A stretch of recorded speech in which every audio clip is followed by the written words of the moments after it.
Earnings and tech in focus this morning. Let's take a look here at the S&P 500 right now, poised to open just slightly above where we closed. Let's take a look at the NASDAQ, though, looking quite a bit weaker. We are poised to gap down here on the NASDAQ this morning, or open lower rather, as a lot of tech weakness continues to be an issue here overnight. So we've got these overnight tech stocks, including the likes of SK Hynix and Samsung over in South Korea, as well as stocks in the Japanese markets, the Taiwanese markets, that's really impacting some of these tech stocks over here in the US. You've got these memory plays in particular. I mentioned, of course, SK Hynix and Samsung. You've got SanDisk to the downside, MU to the downside, STX, which reports earnings after the bell today. They're also trading sharply lower. So memory weakness is very much back in focus. A lot of these earnings names actually have performed well, but we have to talk about Corning, which certainly didn't. GLW here sharply to the downside for its earnings day one, which of course will kick off when that opening bell rings.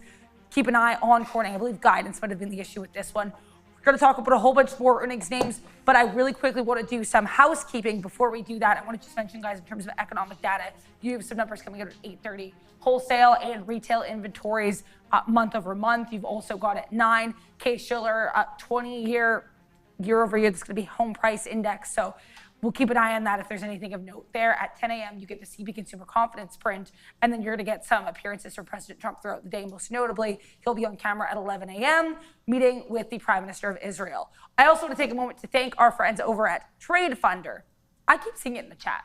Right reads, right setups, wrong size. Here's the truth. You've got skills, but your account's just too small. Trade Funder changed that. $100K for stocks, $25K for options today. Keep 80%. Paid every Friday. Never risk your own money. $9.99 to start. Refunded on your first qualifying payout. You can start in an hour. No evaluation.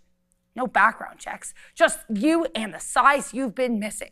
Scan the code on your screen. Tradefunder.com. Choose stocks or options. Well, we're going to choose to go over to Sean and Neil because there's a lot to talk about. Before we do that, good morning, Sharif. How are you doing today? There's a lot to talk about, guys, so let's get right down to work. We're already having here a lot of chip weakness as we saw limit down yesterday in South Korea. Would have moved down 8%, though, not 10. They do it a little bit differently there. A lot of Mag 7 headlines this morning.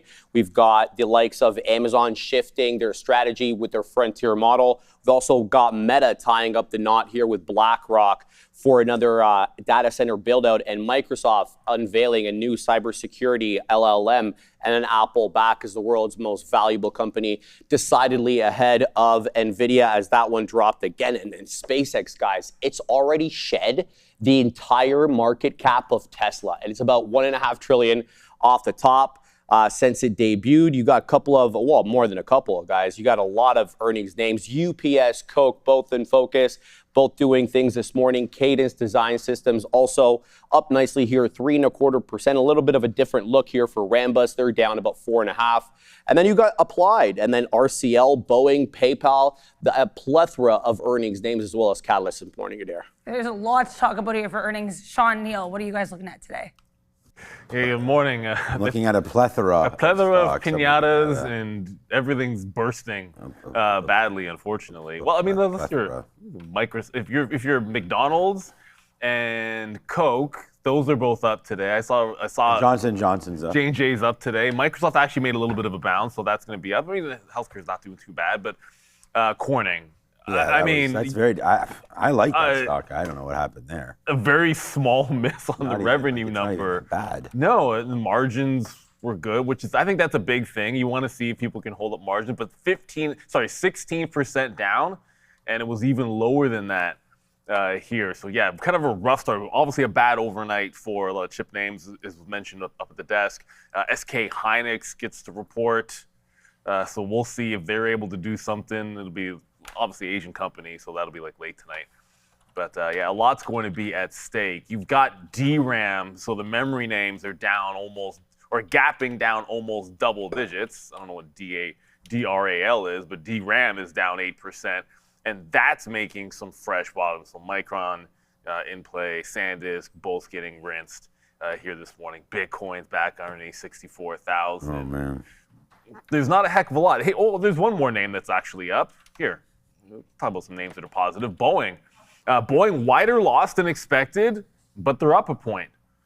So that can be a good sign. It was a pretty mixed report here with Boeing, but yeah, that one's looking not too bad so far here this morning.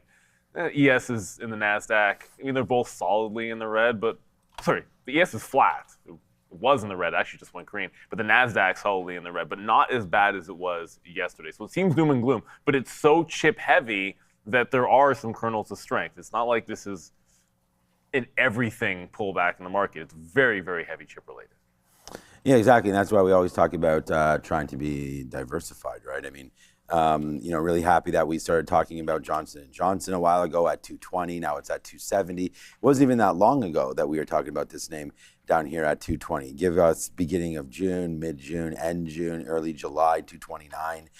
Right there up to 273 as they get a settlement here, $5 billion. Talking, I think it was their Talcum or something, I don't know. But that's a nice move there for Johnson & Johnson. Yeah, Tesla, yeah, there it is. 5.5 billion settlement to resolve claims. Yeah, talc products, yeah, so ovarian cancer. But so we sort of knew that was going to happen. Nice move higher there for J&J, breaking through right now. It's nice to be diversified at some point. There yesterday, we even talked a little bit about Walmart. You can see that's back up to 114, so that was a great look back down there where we just touched down once again down at that 107, 108 area. So Walmart up another 2.5%. So there are some green shoots here in the marketplace. We saw yesterday, I didn't even look at what Palantir is doing today, 126, that's going to be down. Exactly. They're down 4% as, looks like a lot of the tech names continue to struggle on the downside. But yeah, Coke, nice. PayPal came out with some earnings, not really downside. It's not really doing a whole heck of a lot. I was hoping to see a little bit of a better number from them, but we'll talk about what their earnings look like very, very soon. But yeah, man, it's the Intel show that just continues. I mean, sold enough of this for sure, but not everything. So that's down now 38% from its highs. What a crazy run there for Intel, 38% top to bottom right now. And talk about names that are in bear territories. This one is very growly right there on the daily chart. I mean, it's gapping, it's not holding, looks to go lower. We'll wait to see what happens around 75 now, it looks like, for them. And then Nvidia, of course, the name that Sharif mentioned, they're losing its crown, which is fine, but down 0.3, maybe holding out some of the best in the chip space today, trying to get back to flat. Really nice rebound off 194, maybe giving us a little bit of relief down here. I mean, we've been back, look, the sky is not falling because you're only at the 200 period moving average. It just looks bad because we've had a couple bad days. Like just a couple of days ago, we were at 211, 212, which put us within an earshot of getting back up to all-time highs. You get a couple good days. Instead, you reverse that and you go the other way and you go down $15. You go up $15 from there and you're right back. But we're not. So we're back here at the 200 period moving average, possible resistance spot here or support area for Nvidia. So we'll see if that winds up holding. And then, its brother or sister, I guess, if we're going to talk about Lisa Su. Yeah, a cousin, real cousin. Real cousin. But down 5%, and I mean, this name just continues to get whacked. Where's the bottom for an AMD? Was thinking it was a little too, I don't know. I mean, maybe that it's all dip by opportunities, instead of sell on the way back in. Maybe you wait for some buying opportunities. But yeah, nice to see on a day like today that you are a little bit diversified, as Neil mentioned there. Boeing trying to do something here, nothing, but still up 1%. So we'll take that. And then the ES, as opposed to the NASDAQ down 0.7, ES flat and up right now. So some good, there's lots of financials. I mean, we got SoFi coming tomorrow. Healthcare. To wait to see. In non-Caterpillar industrials. Oh, what about oil? There's lots. You know what? Not too bad. We're actually flat on USO. Yeah, down 0.5% over here. So that could be something. But there's something else that happens this week. Happens or doesn't happen. And the Fed's going to talk. Whether they raise rates or not is going to be up to question. We're sitting at 36%. Chance of a hike. I'll refresh it on the odd chance that it's changed. It has not. So we're still looking at just slightly better than a third, a 1 in 3 chance that the Fed will raise rates, which our viewership, I think we had it at about 16% when we did the poll. You do not get the feeling whatsoever that there's that much of it priced in. that we actually could see a hike. But I expected to not do anything. There's other ways that they can tighten with the balance sheet, which I think war should probably go some other routes there, but we'll see. Ultimately, if we get a surprise, it is going to be wild. It's been a long time. I can't remember the last time we were this close to 50-50 going into a Fed meeting. And then you throw in the boatload of earnings that we have to get through. I mean, Adara, you've been busy because it's a really busy week. And between the Fed, all the Fed speaks, president, and then, of course, all the earnings we have, it's a wild one. So, yep, get locked and loaded, everybody. It should be another wild, active day led by the chips. Maybe we get some headlines. The president is supposed to speak today, right, Adara? Okay, so I guess yes. It kind of depends on what you mean here by speak. Neil, he's going to be on camera with Israeli leader Netanyahu at 11 a.m. At 9:30 a.m., he's going to be with the leader of Ukraine, Volodymyr Zelensky, but that's not going to be on camera, though oftentimes they say these meetings with leaders aren't going to be on camera, and then they end up being on camera, so be aware. He's also going to be attending the funeral of Senator Lindsey Graham at 2 p.m. That's going to be on camera. He could speak. I mean, we'd like to hope it wouldn't move the market, but truthfully, it could, and there are going to be world leaders at the funeral, which is why he's meeting with so many of them today. So that's right. We have 3 opportunities to see Trump on camera. At 2, he'll for sure be on camera. So yeah, lots to talk about there. I think, as you said, though, Neil, I think tomorrow could be really interesting as well with that FOMC meeting. That'll be coming through at 2, the decision rather, and then you get the announcement at 2:30 p.m., followed by some Mag 7 earnings after the close. Let's talk about, I think, by far the biggest earnings name on watch today, GLW. We'll talk about this more in a rundown, guys, so never fear, but we have to talk about Corning now. It is down. I think last I saw was 16-17% on its Q2 earnings report. Yeah, exactly. It's about 17% right now, Adara. Look, they beat on the quarter, but the guidance was really bad. That's the thing. The guidance wasn't even that bad. But when you're trading at a 47 times forward PE, you better beat and raise to keep that sustained momentum. So that's why I think we're aggressively selling off. There wasn't that bad, guys. Look, we can go through the numbers, but I can get my dog to kind of repeat these. $4.9 billion to $5 billion. That's what they're guiding. EPS 85 to 89 pennies. I mean, that the top end of the revenue guidance kind of merely matching consensus, fine, right? There are some issues, though. Newly formed solar segment, bleeding money. And that's kind of not going to be acceptable in this kind of environment. So it did grow 90% year over year, but it continues to bleed about $7 million net per year. That's growing from $2 million net last year. And their optical communications heavily lopsided.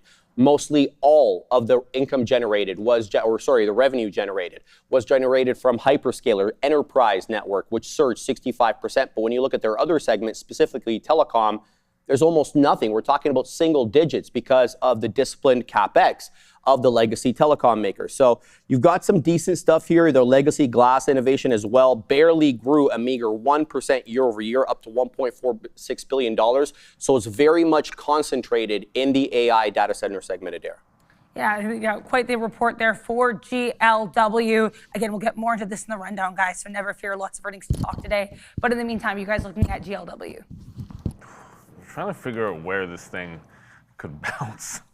To be real with you, like it's basically like it's right at the one support level that it had on the way up at that 50 period, which is right here, like 118 to 120. So like if it doesn't, so I'm just hearing PayPal's falling. So GLW, if it doesn't hold here at the 18 to 20 area for some kind of a SSR bounce, you're really technically you're looking down closer to $100 because that was a prior high all the way in December, and then a little bit of a dip support. So yeah, that's a wide range. Like it's kind of like a put up or shut up level. It's already bounced once here pre-market and is making another bit of a test. So there's always that saying, if it doesn't break the low at the open, there's only one place to go. So if it doesn't, if an SSR bounce to me is going to be looking for a false break of 118 at 930. Like if it right away, the first thing it does is take it, false break, hold above, bounce to VWAP kind of play makes some sense. Here for GLW,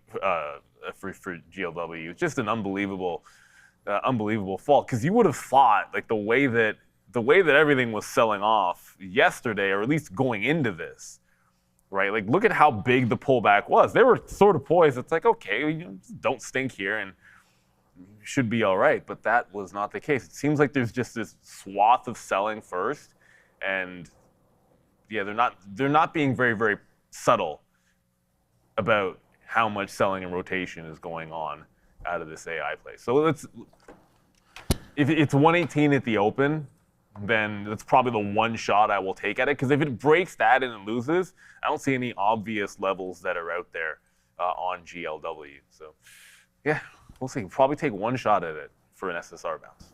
Yeah, I was really thinking, I mean, I've been saying that I thought after Jensen had mentioned Corning a while ago, and we had sort of broke, it was right into here. It was back in May. And we had broke this level there at 178. I was like, okay, that sounds like it's going to be a great opportunity.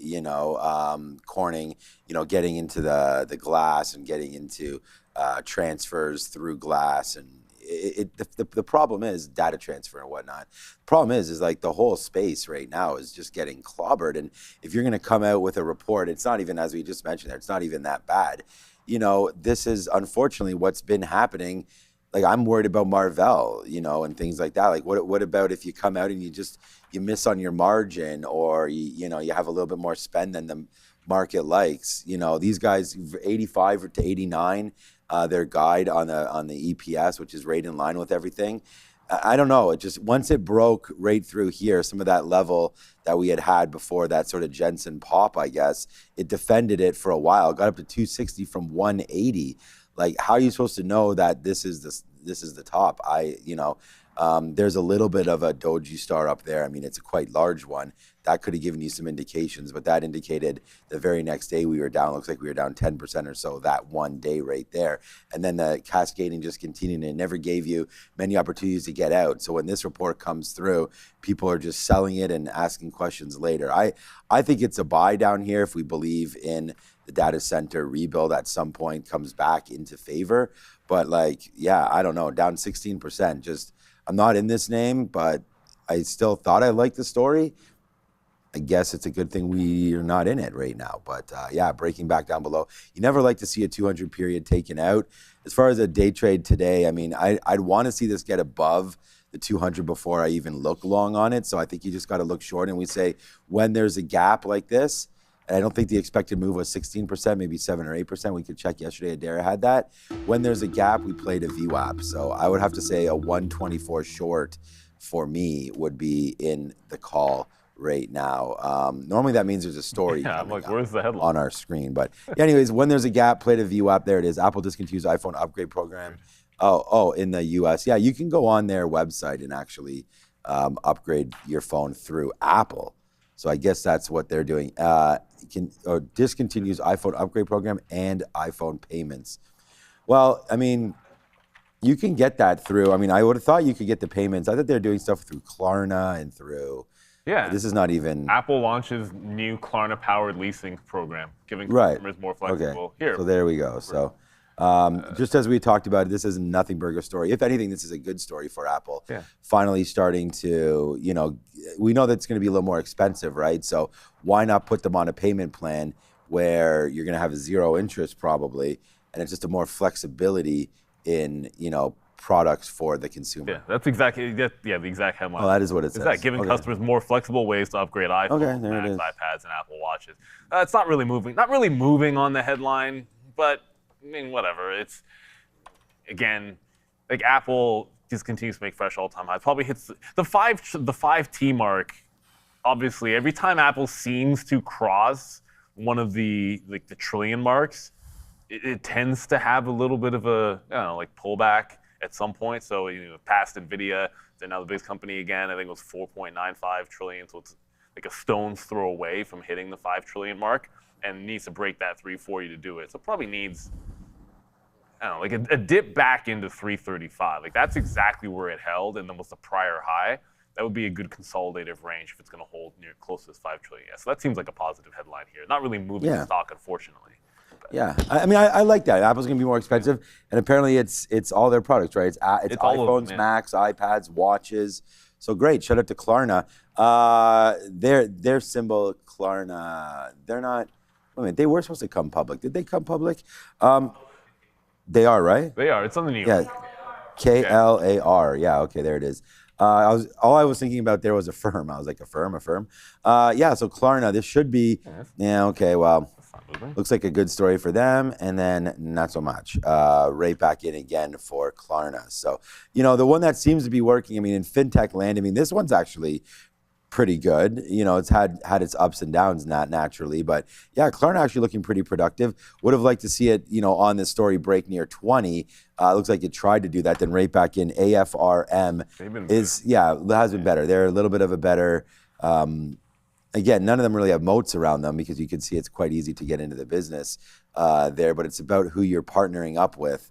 And right now, Affirm, you know, many different areas to use Affirm, including Best Buy. And I thought that they even had something with Apple too, but maybe it's not exclusive. So, but anyways, downside move there for Affirm. I don't know. I got to wait, man. SoFi's tomorrow. You know, my money's all wrapped up into them, and they've been looking like hot garbage lately as well. So, I don't know. There's a lot of people that hate SoFi in our chat. I don't know. We're not in here in Canada. I don't really know a whole heck of a lot. Hate the business? Yeah, people say, like, if I put it in the chat, if you put up that poll, 50% will say SoFi's hot garbage. But yeah, I don't know. I think I may be. Well, now you have me curious. Yeah, I think I'm misguided maybe on trying to buy Well, this is kind SoFi. of random. I'm going to put it in. There. Yeah, we can try it and see what we end up getting. All right, we'll get that ready to go. We've got Joe, and then we're going to ask you guys what your opinion on SoFi is ahead of earnings, if you want to hold the stock or not. But we'll see. We'll see what it is. Hopefully it's not near 50%. I mean, I'm hoping that more people like the stock than hate the stock. That's for sure. All right, Joe, what you got on the options side of things? I know, I'm not telling you. Yeah, I'm sure you will. All right, guys, good morning and happy Tuesday. Let's get into some of the options activity, guys. A nice little run from Palantir on yesterday's session. So some of the SaaS names starting to go on a little bit of a rally. Let's get into some of the open interest and these Greek metrics, guys. Now, we're looking at this $130 strike price. There's a clear resistance zone and a structure that we need to break through, but a lot of open interest sitting at this level. Let's see if we can absorb that and continue to move a little bit higher. Now, as for the volume, 20,000 contracts open and closed on yesterday's session. Now, this is going to be expiring on Friday. Guys, this is Palantir, a highly liquid underlying asset. We're only sitting on a $10 spread here, all right? Now, as for our delta, we're sitting around 58 cents, so a dollar change within that specific contract. You'll see a 58-cent change within your delta on and added onto the actual price itself, the bid and the ask. All right. Now our gamma exposure, relatively cool, sitting on 4 cents, but a slight uptick here in at the money IV, sitting around 63.3%. Now let's focus on the contract itself here. What we have is something, a breakout, right? So it's a little bit more difficult to just get in right out of the open, especially if you're going to be patient and you can't predict the future. But what it does give you a good opportunity right at this $2 marker to get involved. And after that point, you get a staggering 179% return within that specific contract. And it held on to the levels pretty well. So you go to a high of almost $5 and then closes around $4.35. Moving forward, let's take a look at NVDA. Cheaper than ever, Sharif.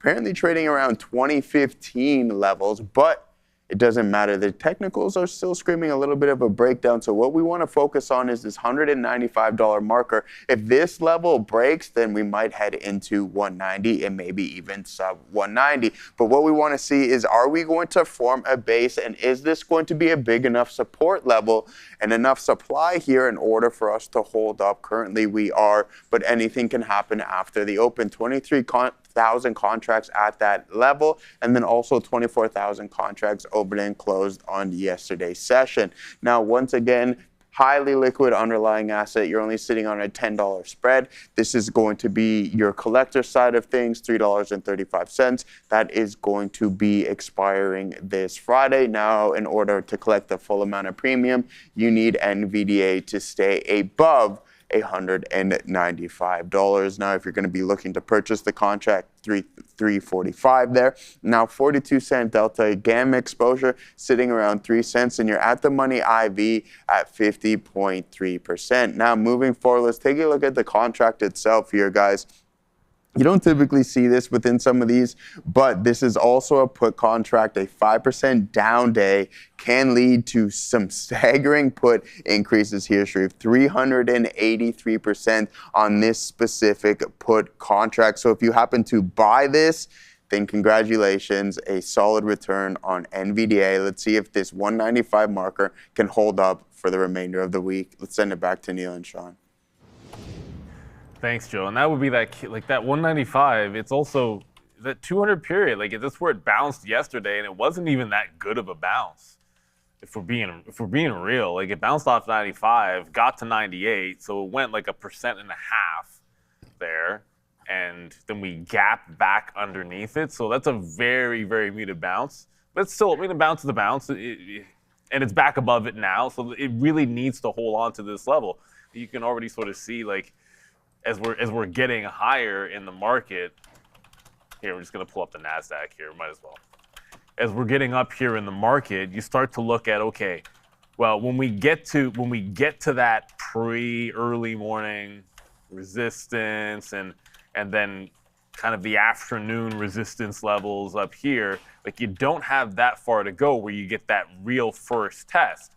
Can you break out and not just sort of run away where the buyers were running away yesterday? So that bounce took you into 98, and that ends up being a key level by default here for Nvidia. So yeah, I'd like to see it try to beat that. There is, I think Adara put it in the chat, but PayPal, and the CEO basically came out and said, we don't comment on speculation. So it was kind of like a no comment on the deal after their earnings, but at least it got brought up.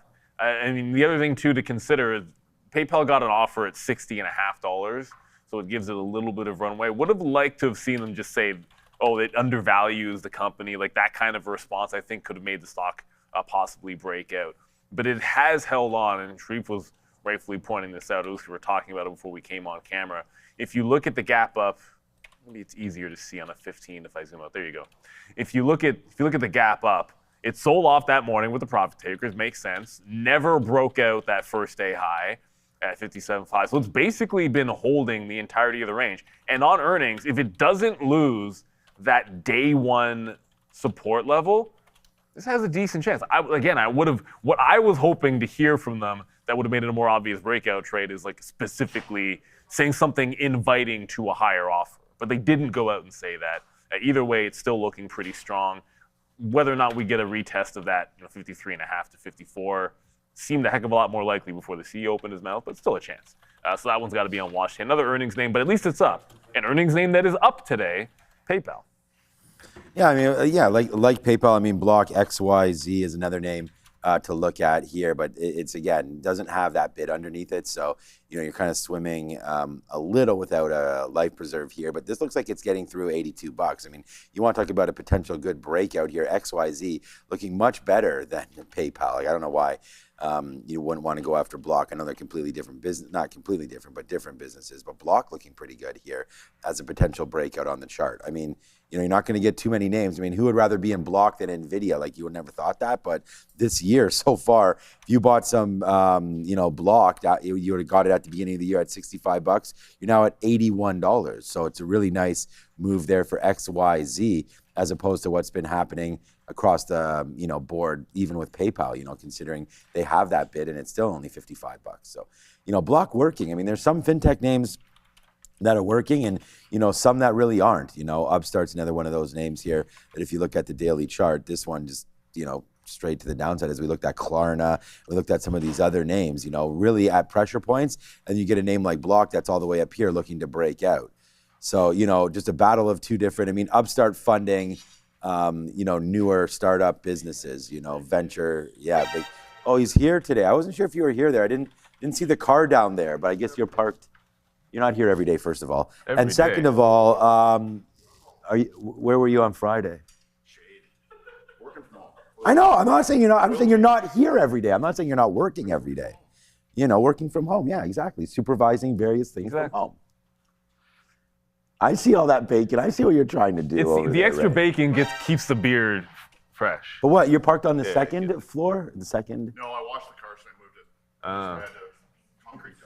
Yeah, I know. That's what I was going to say. They're working on a lot of bacon, man. They're working. There better be some. There bacon basically is no bacon left. I think that is the problem. 10 strips of bacon in the morning. All right, Adara, 15 seconds. Give us some numbers over here. Could be 10. Yeah, nothing massive here, guys. We do, though, have some numbers coming in for the good trades balance, retail inventories, wholesale inventories in just a couple seconds. Now, wholesale inventories month over month for June, 0.4% is the forecast, 0.1% prior. Retail inventories prior print here was 0.3%. We also, of course, got that goods trades balance. That came in here at negative 101.5. That's exactly in line here, more or less, with the prior print. A little bit below that consensus of around negative 100 billion. So kind of in line there. You also had a slightly higher than expected here retail inventories print for June, negative 0.2% versus 0.3% expected. Lower than expected here, so negative 0.2% versus 0.3% as the prior print. Then you've got this wholesale inventories print for June, 0.3% versus 0.4% expected, and 0.1% prior. So kind of mixed different data. Again, none of these are massive numbers. They're really big day for economic data. Pretty much the only big day for economic data this week, other than, of course, the Fed announcement on Wednesday, is going to be the PCE and GDP prints that are coming out on Thursday at 8:30 a.m. So roughly 48 hours from now. Let's talk Meta here, Sharif, while we're up here, because META and BlackRock, more data center deals. I believe 12.5 billion in debt for this one. Yes, and a lot of financial acrobatics, Sadara. Let's get right down to it. $14 billion, as she mentioned. It's going to be owned 80% by BlackRock, 20% by Meta. More on that in a second. It's going to be for about 1 gigawatts of AI data center in El Paso, Texas. So Meta's contribution here, right off the bat, they're going to throw 2.3 billion the project's way. But then hold on. As soon as that project is like 10% complete, they get $1 billion back right away, and they get it strategically right before their earnings so they can realize it on their balance sheet. So that's how this project is sort of set up. So you spend 2.3 billion, then you artificially get one back just so the earnings reports looks hunky-dory. And then they're going to carry $12.5 billion in debt on their balance sheet. However, that's how much it's going to cost, $12.5 billion.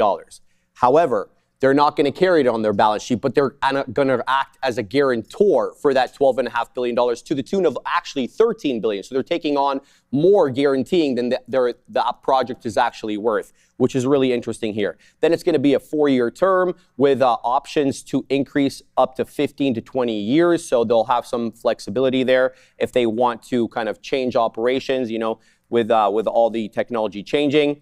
And then, despite transferring 80% of the equity in this project to BlackRock, they're actually going to still be on the hook here for the construction management, the property management. They're going to remain technically in control of all the data center parts, like the servers, the liquid cooling, and the security, without acting sort of as the primary equity landlord. So a lot of, hey, let's move it off my balance sheet. Let me make, the earnings report look a little bit better, but I still retain some sort of control. So a lot of acrobatics, Adara. Yeah, interesting scheme here, I guess, between Meta and BLK. Are you guys looking at Meta today?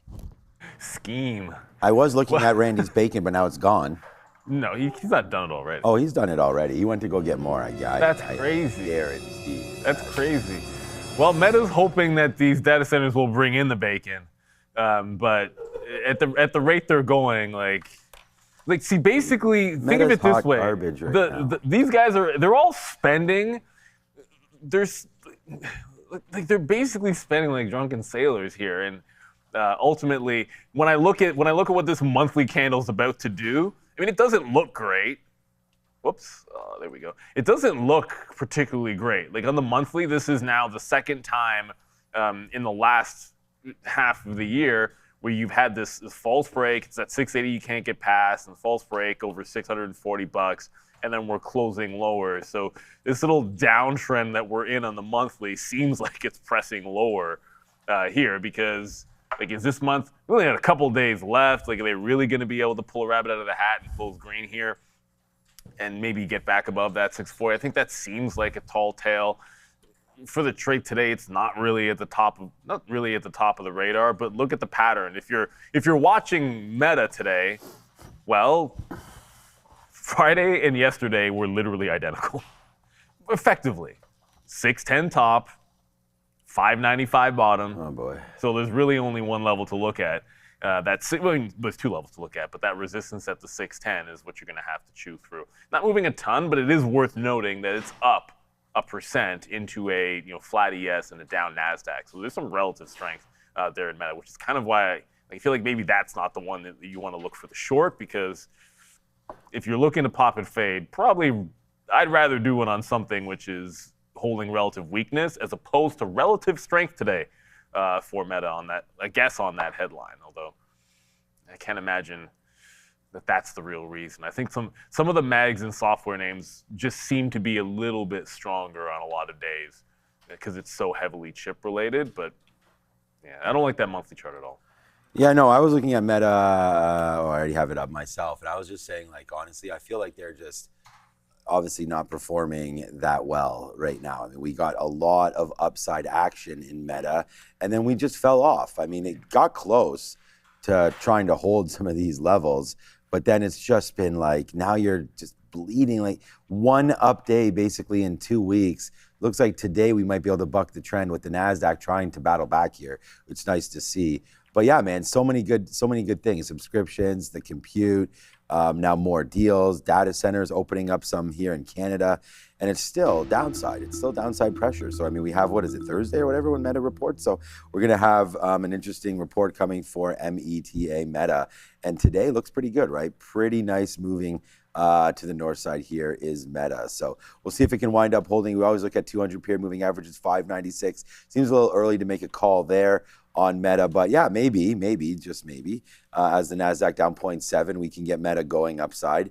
Nice to see that. I mean, if the market starts to blow up, maybe we do get back today into like something like a 620 area, something like that would be nice to see today. So I think that's possible. Give it a couple percentage points higher, and then we get back over the 200. We start feeling good about it before earnings. So, I don't think this is a data center specific name that we've been seeing like a Corning or those kind of situations. So right now, Meta hopefully can find its footing, and then we put up with a good number there in a couple of days.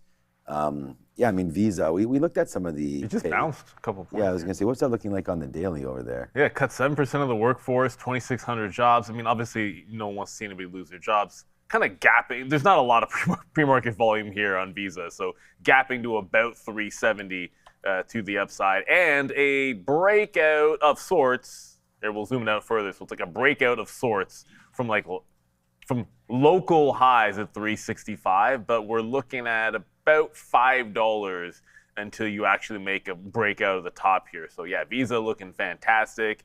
We've been talking about the financials making a bit of a break, and they lagged a bit, but making a run for the top here on Visa. Good look for them. What's AXP? Because AXP was down after their report. Let's see how American Express is doing. Just kind of curious here. So we'll throw them up if the chart. Okay, nice back above the 50 period. So good bounce yesterday on AXP. This one's starting to get its mojo back. They got trounced last week to end the week on their earnings, but they bought. Look at that, bought right back up. Makes the bottom on day one, trends up on day two.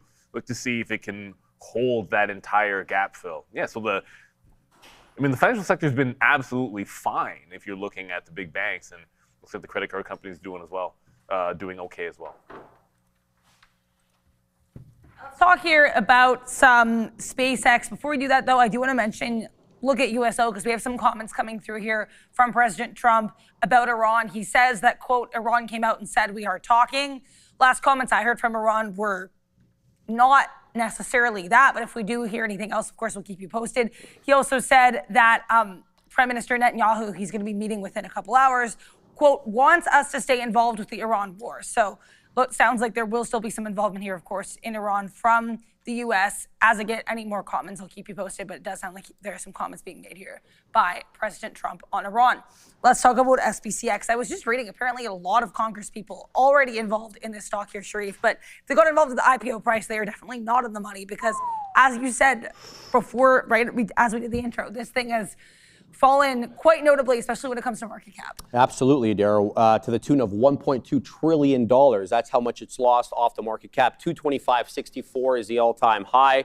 It's down, I think, around, let me see here, $1.09, below $1.10 now per share. Look, there's a lot. There's a lot to mention here. We could talk about, the upcoming, the earliest lockout period, which is 2 days, I think, either before or after earnings. Adair can verify that. I think one is August 4th, one is August 6th. I'm not sure which one is which, but those are the 2 days. Or you could talk about the 180-day lockup period coming in December of 2026. Or how about the fact that the public float's 4.2%, right? Or how about the dilution immediately right off the gate there by buying Cursor for $60 billion? Or how about the $20 billion bond offering, which diluted a little bit more? So there's a lot to talk about in terms of financials. What I did see over the weekend, though, was a very successful Starship launch. Both the booster did quite well. The actual spaceship itself did quite well. It was able to deploy its payload to test the new version 3 Starlink satellites. I do like that technical achievement because that's really the only way that this thing is going to scale. This is one of the most profitable parts of the company, right? We know Starlink is the one bringing in the money. XAI is the one burning it. So I'd like to see, what the profit-generating engine of the company can do, and we got to get those data centers into space, those low Earth orbit satellites into space. So August 6th is in fact the day of the lockup period expiry, at least the first tranche. August 4th is the day of earnings, as far as I understand. So that's the deal here with SpaceX. So yeah, we'll just clarify that. I also want to say more comments here coming from Trump on Iran. They are not things that we haven't heard him say before. He said they will take out Pickaxe Mountain, quote, very easily. If there's no deal, they'll go back and, quote, finish the job. If there's no deal, and, quote, this is a good time for Iran to make a deal. So just want to clarify, nothing new is being said by President Trump on Iran, but he is, in fact, making comments about Iran. Are you guys looking at SpaceX today? Absolutely. So, first of all, USO did make a slight move down. Should make a little bit of a note of that. It's not much, but, moving down $1 in the last few minutes is better than absolutely nothing. We want oil prices to go down in general, so let's be real. SpaceX is actually decelerating a bit, but the trend is very distinctly down. There's been a couple of breakout days, and I suppose, at some point maybe we'll have another one of these like sort of random breakout days where it can catch a bid. But it's been a sell early and catch a bid the last 3 sessions, whether it's at 10:30, like 11 o'clock, like that's where you're catching that bid. And then it's been able to rally. Like it's rallied closing the gap almost every single day. So I think the reverse at least has to be part of the mind, but it's still going to be, pop and fade. Prior close sits at 113.5. So 113, 114 gives you your resistance spot. And then remember, with SpaceX, oftentimes like the first thing that happens is simply it doesn't really get to resistance, but it like rejects a VWAP break and puts in a lower high, and then that's the setup. Because that was the one, it never got to the levels yesterday. It ended up just being that. So if it does the same thing, that would be a break, false break of like 111-ish in here, get a topping tail candle, and then continuation to the downside. Just have to respect that there's been a long the last couple of days if you just sort of wait out till closer to 11 o'clock. Haven't been doing any reversing in the stock. Oh, and just because it's related, Rocket Lab did do a bit of sell the news yesterday with a false break of its own. It had good continuation off of VWAP. It's gapped back down, so I'll look at that one. As long as SpaceX is trending down, like I'll look at that for a VWAP continuation as well. Yeah, I have written it down. Down here on the account again here, SPCX 112 short. The sticky note's out right now. We start the day near 110, so I wrote this again half hour ago. Glad it's still here. I just, as we break lower, I just put the sticky note in the chat that you can go get it on X at tradertv, Sean. But, down 3%. I mean, it's not great. You're breaking back down below some of these levels that we're trying to hold. And it's just like we haven't had a great job of holding it. However, I could see us getting a little exhausted and trying to bounce off of this 109 area again. So, yeah, I'm not like loving the short area up in this, rough plan right here just to go short right away immediately. Let's let it work its way back up. And I mean, right into here yesterday afternoon, or I guess this was in midday, it was 112. We got through it. Like we made that bottom. We came back up. This one looks like we wicked as high as 112.60. Then we got to 112.30 there. Either way, both of these were sold with top wicks, trying to give us downside. Now, the machines got turned on there at 3:30, and we just ripped into the close. There was even a buy imbalance here, which sent it to the upside. So either somebody knew that there was a buy imbalance, or, they just wanted to buy the stock with this low valuation. If that happens again, we can get out of this. But I think a 112, a lot of accumulation right back at this area where we sort of topped out at. So I like this accumulation there. Obviously, the end of the day rally is fake because of the imbalance, but still happened.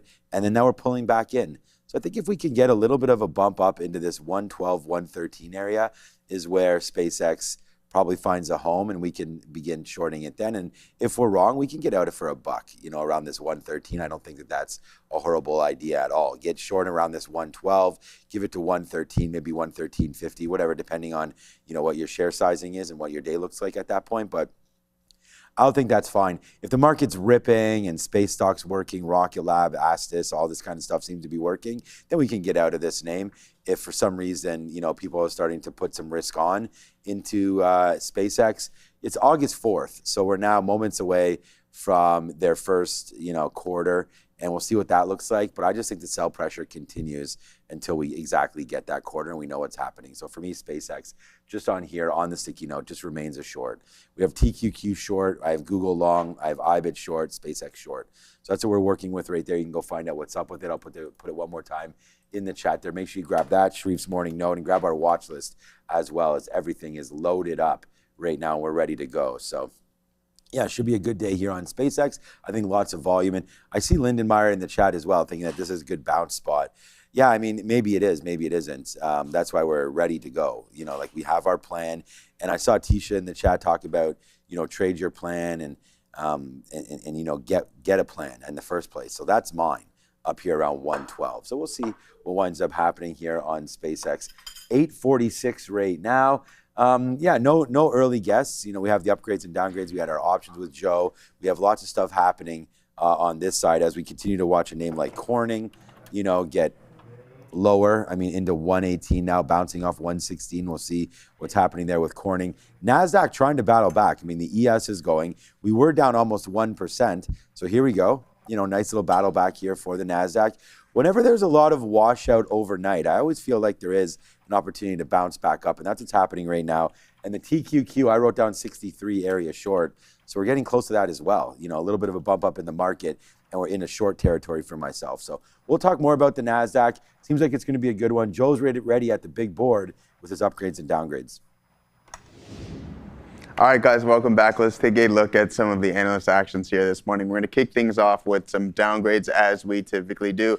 ExxonMobil here, guys, on the top of the list, going from a buy to a neutral weight Randy, but we're getting a $158 price target. That's going to be up from $154. INTU here, guys, up 1.2%, 1.25%. We'll call it going from a buy to a hold, but a $304 price target from TD Cowen. That's actually down from $504. Now we have MapLife Therapeutics going from an overweight to an equal weight, and a $21 price target. That is down from $34. Morgan Stanley giving them that downgrade. CAPR here, guys, we're down 1%, going from a buy to a neutral weight, and a substantial price cut here, guys, $7, and that is all the way down from $51 there. Alliance Global giving Capricor Therapeutics that downgrade. Now moving forward, let's take a look at some of the upgrades, guys. Airbnb at the top of our list, we're up 4% here, but market perform to outperform. Citigroup giving them that nod. No specific price target there, guys. AstraZeneca with the upgrade as well, to 160 pounds, guys, not dollars, with a buy rating. Berenberg Bank giving them the nod. Now, Amazon on the top of the list, guys. BMO Capital Markets giving them the approval. Outperform with a $360 price target. That's actually up from $355. Now, Cava Group here also getting the nod, up 2% with a buy rating. No specific price target there, guys, but Citigroup giving them the upgrade. Send it back to Neil and Sean.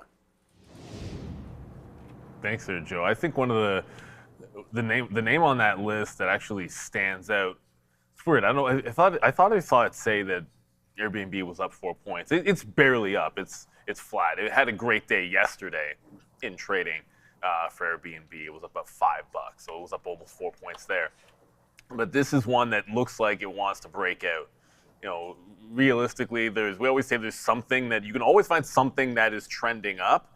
Well, this has been in a very distinct channel. Just go back to the beginning of the year. I know you have a really crazy wick down there, but you can see like putting in higher highs and higher lows since it made that February bottom. Just needs to beat a seller at 150 on Airbnb, and it's headed for another test of it. Like, this is the kind of name like you'd think, all right, well, with inflation where it's at and the consumer strat, maybe there'd be a little bit of maybe there'd be a lull for these guys. And fine, fair enough. It has been going mostly sideways, but it is this nice top channel with a potential break and then a gap into 165. So it's not there yet, and really I don't see this catalyst. Like getting an upgrade and it's not really doing any extra pre-market volume. This is more breakout for like later, not now. But I do think Airbnb looks really good. It is poised to make a break of that channel. You don't hold a channel like this forever. The example I use is only because I know I still have this one up and it's saved, so I can show similarly when Alphabet was in kind of a boring channel to the upside as well, and what can happen when it explodes out of it. So it wasn't necessarily sideways, but it's sort of a similar look. It had made a low on the year. You get a very clear, distinct channel with a relatively tight range. And then once it breaks out above the channel with an extension, look at it explode. So Airbnb's got a similar setup like that. Okay, yeah, I mean, good look starting here today in the overall market. I feel like the ES is really trying to battle.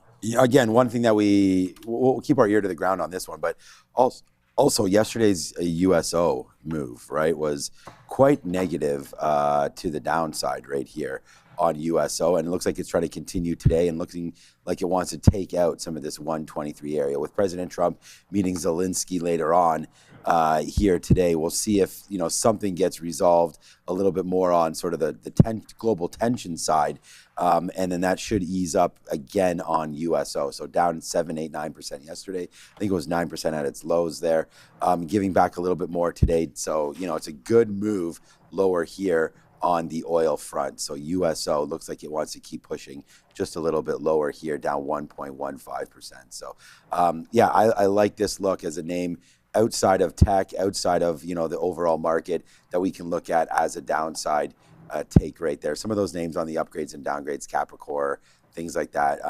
We do like some, and that's a therapeutics name, but and we should have Brian Shannon on later this afternoon, but he likes the XBI. I like the XBI down at some of these levels. So I think there's going to be, again, outside of tech, some names and some spaces to buy, including the XLF, which is of course the financial ETF, and XBI over here in biotech.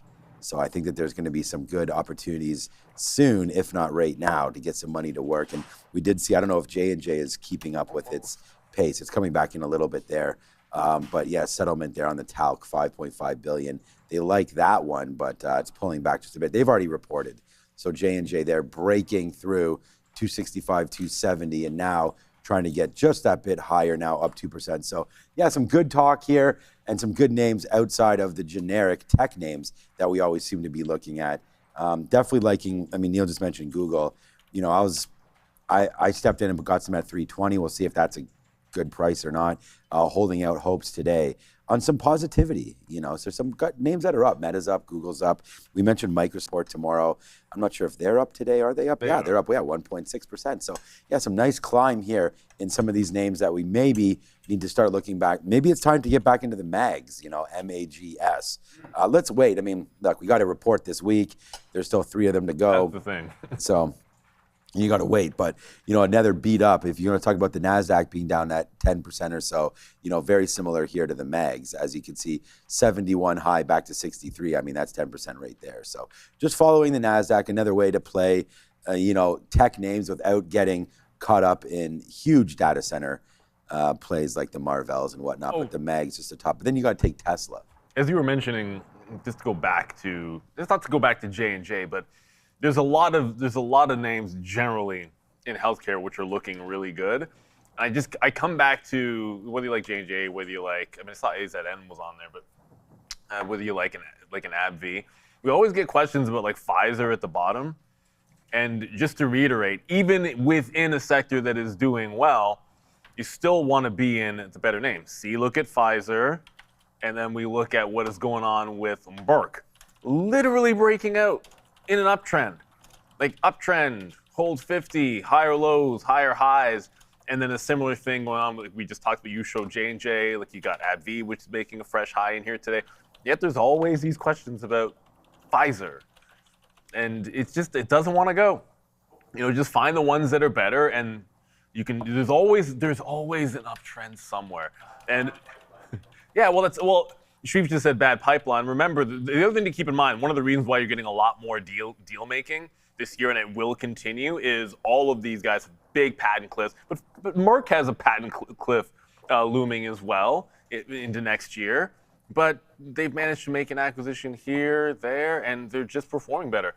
I will say this about Microsoft. If they weren't reporting, like if it was looking like this, like the last couple of days, catching a higher low bid with the chance to break out above the 50, but this was happening after earnings, you'd feel way better about this today, right? But with that and the Fed coming up, it's hard to be in love with this for a breakout to actually continue past where this 400 to 405 selling has been. So IGV bounce. You just got to be able to get through earnings from Microsoft, because it feels like they've already been, like they've thrown the baby out with the bathwater with this bad boy for sure.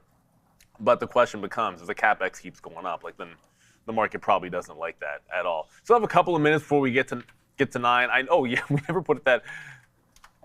I didn't put up the poll on SoFi, so I just looked in the chat, and everyone was like, yeah, we don't like SoFi. But I think that was more related to the stock price there. So for anyone that was sort of curious, we were just sort of having fun with that. I would like to, we're not going to do something for the Fed. I think it'll be interesting. Maybe a little bit later we'll ask something about one of the earnings names tonight. The problem is, I know SK Hynix is like late overnight. We got Ford here tonight. We'll come up with something more related to today, because I think SoFi, again, they're not reporting tonight. Probably not worthy of a poll. They are down, however. And US. Why don't we? You created this poll. Why don't we just do it? Do you like SoFi? Why not? Okay, it's fine. That's what I was saying. I was telling you that I think 50% of the people probably don't like it. But do you like SoFi ahead of earnings? Let us know what you guys think right here, 1 or 2 in the chat, and then we can have a quick look and see what people are thinking. Yeah. And just let us know, and we'll check this back in a couple minutes, and we'll see what's going on. If you like SoFi ahead of earnings, it's pretty simple. Or it's not if you hold SoFi. This is, do you like the stock? Exactly. So right now it's 12.4, 13.5. So it looks like so far, and generally these will hold. It looks like 50%, so 70% yes. And I feel like we could almost ask this for any name, and it would sort of show up like this. But we'll check it back. Do you like SoFi ahead of earnings? So we'll see. There is a lot of people that don't like that stock whatsoever, but we'll keep it up, and we'll have a quick look as SoFi is at a crazy spot, because like if you drop below this $15, that's going to be a huge problem, because there's really nothing to look at. That's the wall. $10, $11. It could get lower than that. So we'll have to wait to see SoFi coming tomorrow morning, right? Should be an interesting name to come up with, but there it is, man. Yeah, now it's 57%. So we're getting a lot worse here on SoFi. It really has a habit of dipping on earnings. Yeah. It's like even if the initial gap up, they still dip it. It's been horrible. It's just been like at 9:30 on the day. SoFi is down 50%. It's never really any good. Yeah, no, we'll see. Bank stocks have reported quite nicely, so I'm actually surprised, considering that bank stocks have done so well. Would have thought this would have been the other way, but yeah, 55.45 right now is SoFi taking it on the chin here. Just a little bit. So it doesn't look like people are too excited. It doesn't mean you're not excited about it, but yeah, are you liking the way the stock is looking here ahead of earnings? And it doesn't look that great to me, but we'll wait to see what winds up happening there with SoFi. A break above this $20 mark, finally. We've been touching up at $20 a couple times here. See if we can hold it. For now, SoFi underneath, and looking for a big report there tomorrow. Should be an exciting one. All right, it's 9 o'clock. We've been doing a whole bunch of stuff. We have our rundown. All the watches completely free. Get that link in description. Easy to sign up for that. Street's Morning Note ready for members as well. Sticky note out. We've all got something going on, so definitely have a look at the social accounts. Robinhood, I was just looking at that. They're down pretty good today as well, down to 93 and change. Now goes Robin. Lost that 200 period. Uh-oh, it's now 36-34, the votes. It's so getting close. He's going to get that 50-50. Getting spicy. It's always a coin. And then we'll do the same thing. We can ask later about Meta and Microsoft and all that as well. So, all right, let's go back over to the desk and get this show started. Yeah, before we get into the rundown, which we're going to get into in just a couple of seconds, guys, I want to mention USO. We've got some comments here now. We've had some comments from Trump now coming from the spokesperson of the Iranian army saying, quote, any company or country that receives funds from Iranian assets will not allowed or to pass through the strait. You've also got comments again from the U.S. As well in the blockade. Nothing massive here from President Trump. He just said that only the ships we want to get through are going through. So just some quick USO updates. Let's get right in here to our rundown, starting with a look at futures with Sharif. We closed out basically at the same price yesterday at the SPY, guys. 739, maybe 10, 739.07. We're above it right now, but not by much. We're still below that 740 area. So ironically enough, we were using 740 as support for a while. Now it seems, at least on a 2-day basis, to be acting as some resistance. We keep getting these bottoming tail candles on the 4-hour into 735. So we're going to say 735 here as support, 740 as resistance. If we catch a bid, we're slated to open up right now, both on the Qs and the SPY. We're looking at 745, Adira, as resistance level 1. It's time for a look at our watch list. This has all of the big earnings that came out after the bell yesterday or before the bell today. Anything that's on watch that's going to be reporting tonight. Economic data in focus. Big stories, little stories, anything that's moving the market that you might want to know about. It's going to be at that link. You just saw it across your screen. It's also in the description to the video. It's going to be a very earnings-heavy rundown today. It was also a very earnings-heavy watch list today. Let's start, though, with probably the biggest earnings mover, at least of the names that we're going to be looking at it, talking about. That is GLW. According, despite some solid revenue growth in certain segments, not meeting the mark for investors, down at most, I think, 17%. Yeah, the guidance here was the issue, Adira. Look, they did well on the quarter, but the guide was in line to light. And when you're trading at 47 times forward earnings, you're going to have to beat and raise for the momentum to kind of continue going on. Couple of segment notes here. Solar continues to be a drag on the operations, despite the fact that it did grow about 90% year over year in that segment. It still continues to bleed money, and this year is bleeding money faster than it did last year. $7 million net loss compared to $2 million last year. You also have an asymmetry here between enterprise and traditional telecom. So 32% growth in optical communications. That's one of their biggest segments, right? But heavily lopsided. Enterprise network surged 65% year over year. Of course, data centers, hyperscalers, we know what's going on there. But telecom, once, one of their biggest segments is now growing at single digits. What they're saying is ongoing teleco CapEx discipline. I was having a look today, a little bit of a curveball here.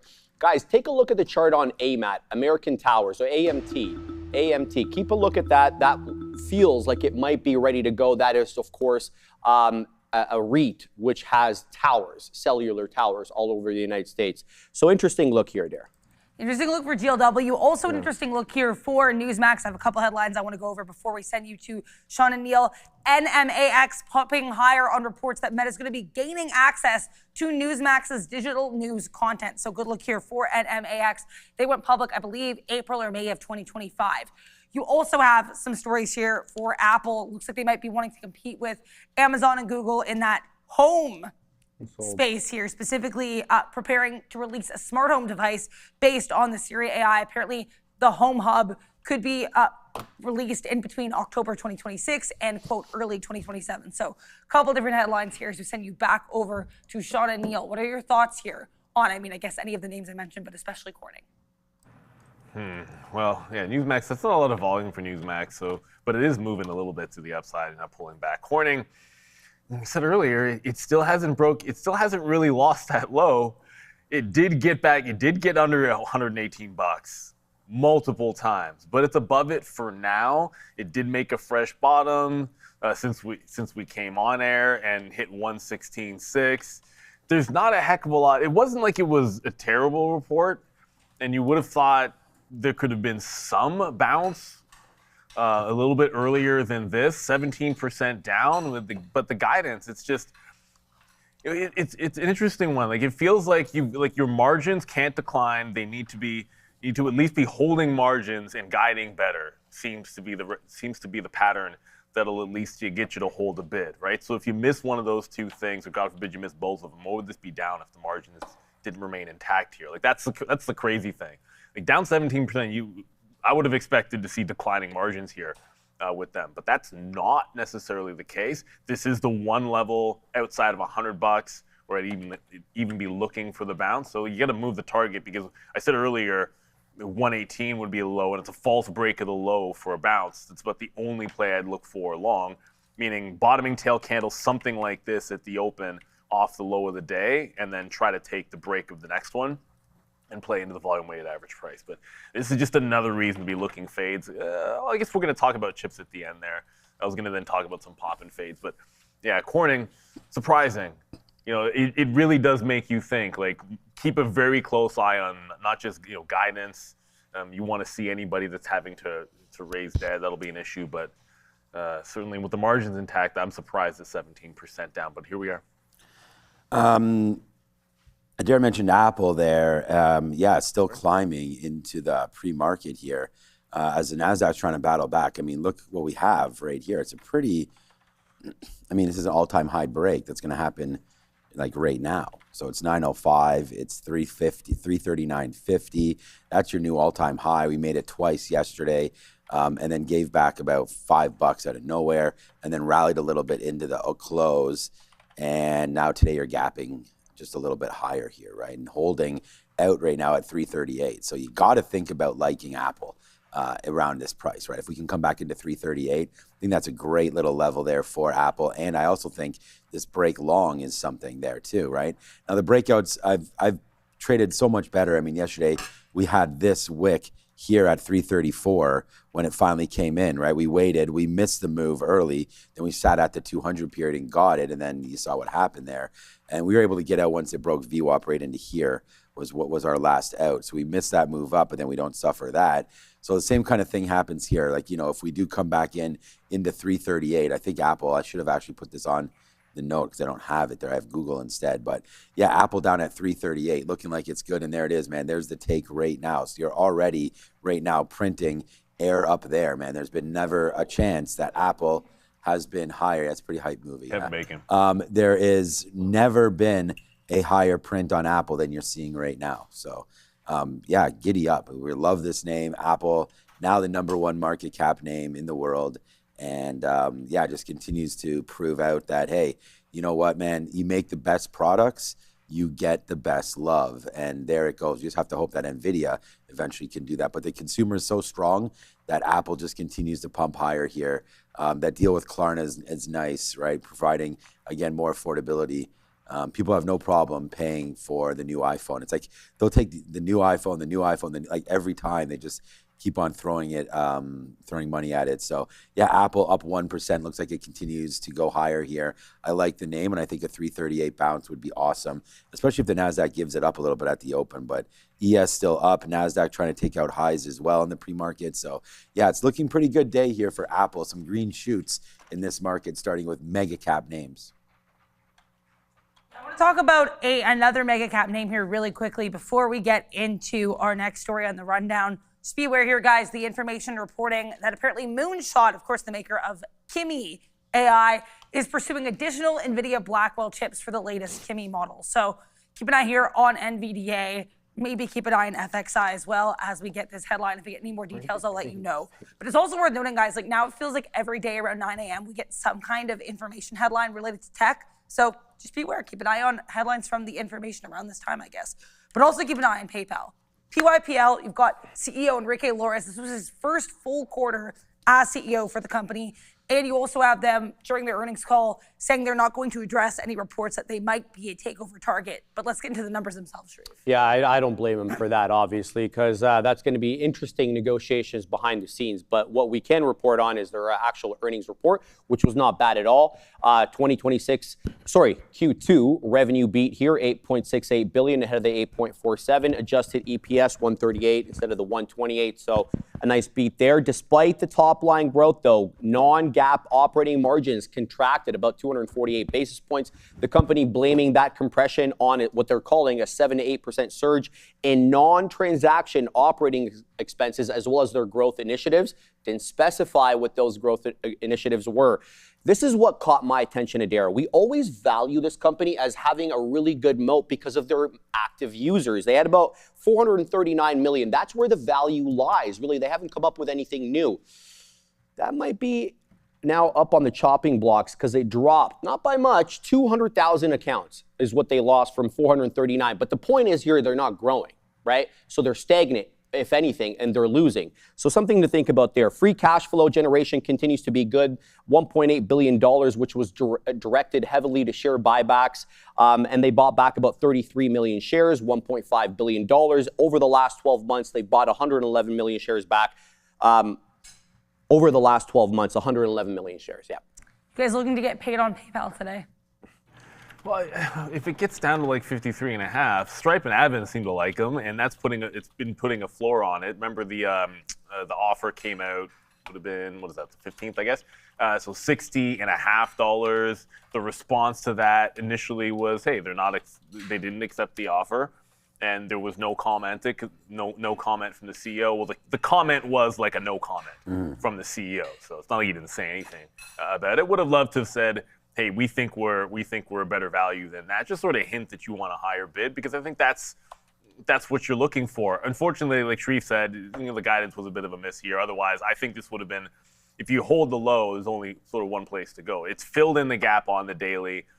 It's obviously had a very inside range. This is not trading like a normal deal that's like 60-50 confirmed in cash, but it's not incredibly dissimilar in that it is absolutely respecting the bid and also respecting the high, this $57.50 level. Whether or not we actually get a chance at 53.5, 54, that day one low, I think that's the place that you want to be buying bids on. But if this drops today, even if it doesn't get to that low, I'll be looking for longs. It's just, I don't know where it's going to be, but I will be looking to catch the bid on PayPal today. I think with that little 60-50, that puts a bit of a floor on it.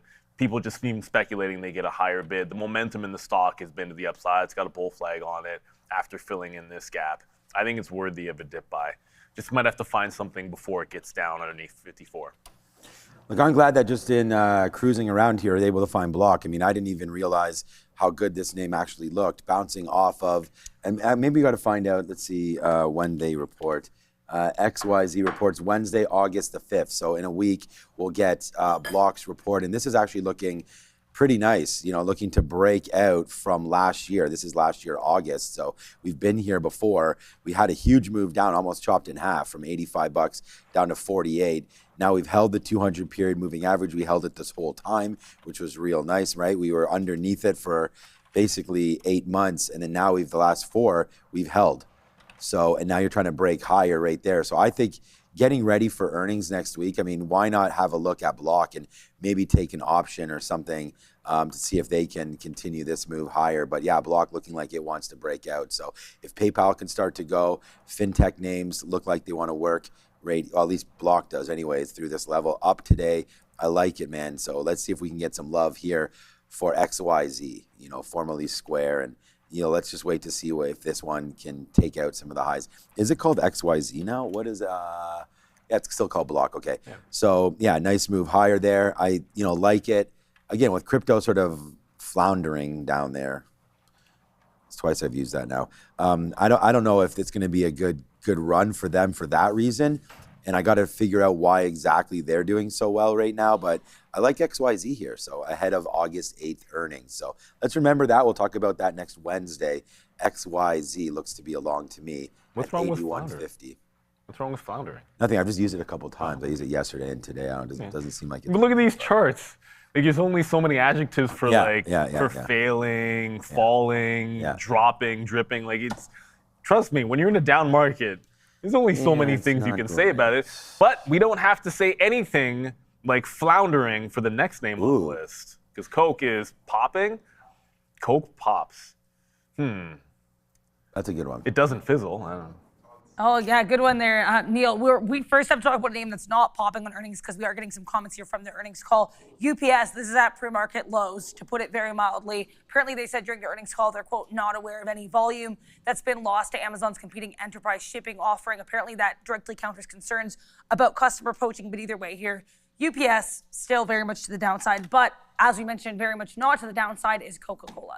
The Coca-Cola company here with an EPS beat, a revenue beat, margin growth. There's not a lot to dislike about this report, Sharif. No, it was a lot of good, Adara, but there were some regional issues that we have to talk about here, Asia Pacific, as well as Europe, Middle East, and Asia. I'm just trying to get my Coke. There we go. Now we're good. So let's talk about the Q2 earnings report. They beat on revenue by about $1/3 billion. A comparable EPS came in about 5 pennies higher at 97 versus 92. They also upgraded the full year EPS guidance. They're going to grow about 9 to 10%. I think that's pretty good for a company this mature. Despite the strong 8% surge in the Asia Pacific unit case volume, their price mix plummeted 9%. They're blaming it on an unfavorable product mix. They're saying we're aggressively taking on these affordability initiatives to drive down costs and compete with some of the local alternatives there. That's hurting their margins. But some good news, as Adara pointed out to at the beginning, Forex tailwind, not a headwind this time. They made about 2 to 4 percentage points on a Forex tailwind, so good look. Latin America and North America posted double-digit currency-neutral operating income, but EMEA, Europe, the Middle East, and Africa, they saw currency-neutral operating income and it actually declined 5% in some segments. India as well, important here. It led volume expansion. However, they lost, they actually dropped in what they call NARTD, non-alcohol ready-to-drink drinks, which they lost market share in India. So great numbers, but when you look at the nitty-gritty there, especially regionally, there are some issues. Are you guys looking at Coca-Cola as a trade today? It's not much of a day trading stock, but I mean it ain't called rum and Pepsi, that's for sure. It's rum and Coke, or rum and Red Bull. If you've listened to Beanie Man, should come back and do a song about rum and Coke instead of rum and Red Bull, because that's more of a classic. But when you look at this stock on the monthly chart, it might be a little bit boring, but it also tells you that when you find something good, you buy the dip. It's as simple as that. Like they're the kind of name that you almost want it to dip. Like I wouldn't want it to do like what a Corning does, but yeah, you almost want it to give you those dips so that you can jump in on the trend and not have to buy the highs. It's extending. The thing that's different right now is it's extending away from the 50 period on the monthly, which is not something that it's done a heck of a lot of. Like it's done it before. Like it's able to get 20, 30% above. This doesn't look like much, but trust me, it's about the same as what it's doing now. It's just a scale. It's just scaling. And then eventually when it pulls back and regains the 50, it looks like that's a buy zone for Coke. So why not? But just today, I mean, ultimately it's volume. Again, it doesn't do a tremendous amount of volume. I can't even say I've looked at this one off of the open, but I do believe this is a good one to buy on dips. I used to own Pepsi a while back when I had a buddy that works there, but yeah, in terms of diversification, like why do I probably still have QSR in my portfolio? I can probably dump that. I like Coke. It's better than Pepsi in a lot of ways, and the chart's way better too. Yeah, it's ripping up. I prefer Pepsi. I don't even think it's close, but we each your own. Breaking above here, 85 and 86. I guess Joe does too. That's why. Rum and Pepsi? No. I don't drink rum and Coke. Way too. Rum and Coke is way too sweet. But yeah, if you like alcohol, there's nothing wrong with some Coke. But if you do not have alcohol, then Pepsi, I think, is much more elite. But okay, so here we go, man. $66. You're not going to get that price anytime soon. Warren Buffett's been loving KO his whole life. And there it goes, new all-time highs for Coke today, up 4%, continues to work. Nice breakout there into $88. I'd say you just want to keep owning this name. And yeah, it's probably a little too late to buy some now, but hey, you're breaking out. It's been great. We bounced off the 50-period moving average. That's literally why we have these things here, is to see if it's going to hold. But now that's 3 or 4 days straight upside right now for Coke. So up 4%. We'll see if it holds it. I think it will. Good report there, as Sharif had mentioned. Growing name, and Pepsi as a stock has been getting killed to the downside. So, you definitely want to be into Coke right now, that's for sure. But yeah, look at this. If you like the whole packaging and consumer product business, maybe there is something there with Pepsi. Mike DeRider keeps on saying FIRY. Yeah, this one too. It's heard. So this name here, 7 million shares right now, as trying to break now, just gapping over that 1250 right now. I don't know what the news is here. FIRY. The stock is Fiery Inc. So it's firing on all cylinders this morning. Yeah, they got a U.S. District Court judgment of $719 million against Papaya Gaming. Also, there's got an award of attorney's fees and costs, so another $300 million there. What do we have for the short? So the float is 6 million shares, 20% short here. So they got a good judgment, get some cash their way, and it's a decent short float, so the shorts are probably having to cover some small cappers. I mean, this one, DFNS is moving around. KIDZ is doing a buyback, so they're going to be in play here again today. Ronnie Boy sending a super chat. Thank you, team, for the UPS look. Got in 106, took 2 legs out as it jumped. Still holding 50%, looking for a bit more. Thanks again. UPS on that dip. Bouncing off the lows here for UPS. Their chart's been much better than FedEx. So yeah, comes right back in. Buy dips on good stocks. Speaking of one, possibly returning to goodness, is Boeing. Is Boeing going? Is it not? We'll find out in a second. I want to mention here, though, TSM, a little bit of an uptick here. I guess what happened was a couple hours ago, there was an evacuation at one of their fabs, specifically their fab in Kunamoto, Japan. There was an earthquake. I guess now they're saying that operations are, quote, gradually resuming after that earthquake-related evacuation a couple hours ago. So keep an eye on TSM. Not much of a move, but I think just worth mentioning in case you guys are watching it, an update on that story. Let's get into Boeing here, because BA, you had a revenue beat. You actually had a lot of strength with some of these deliveries, but losses per share are going to be an issue for BA. Not much of a move here in the stock pre-market, but there certainly was when that report first came out, Sharif. Yeah, 76 pennies per share loss, Adara, as you mentioned, versus the 30 pennies expected. Let's talk about this, because they continue to bleed here on the new Air Force One. $280 million loss in the quarter, but when we look at it cumulatively, they've lost $1.5 billion trying to make this thing. What the hell is going on over there?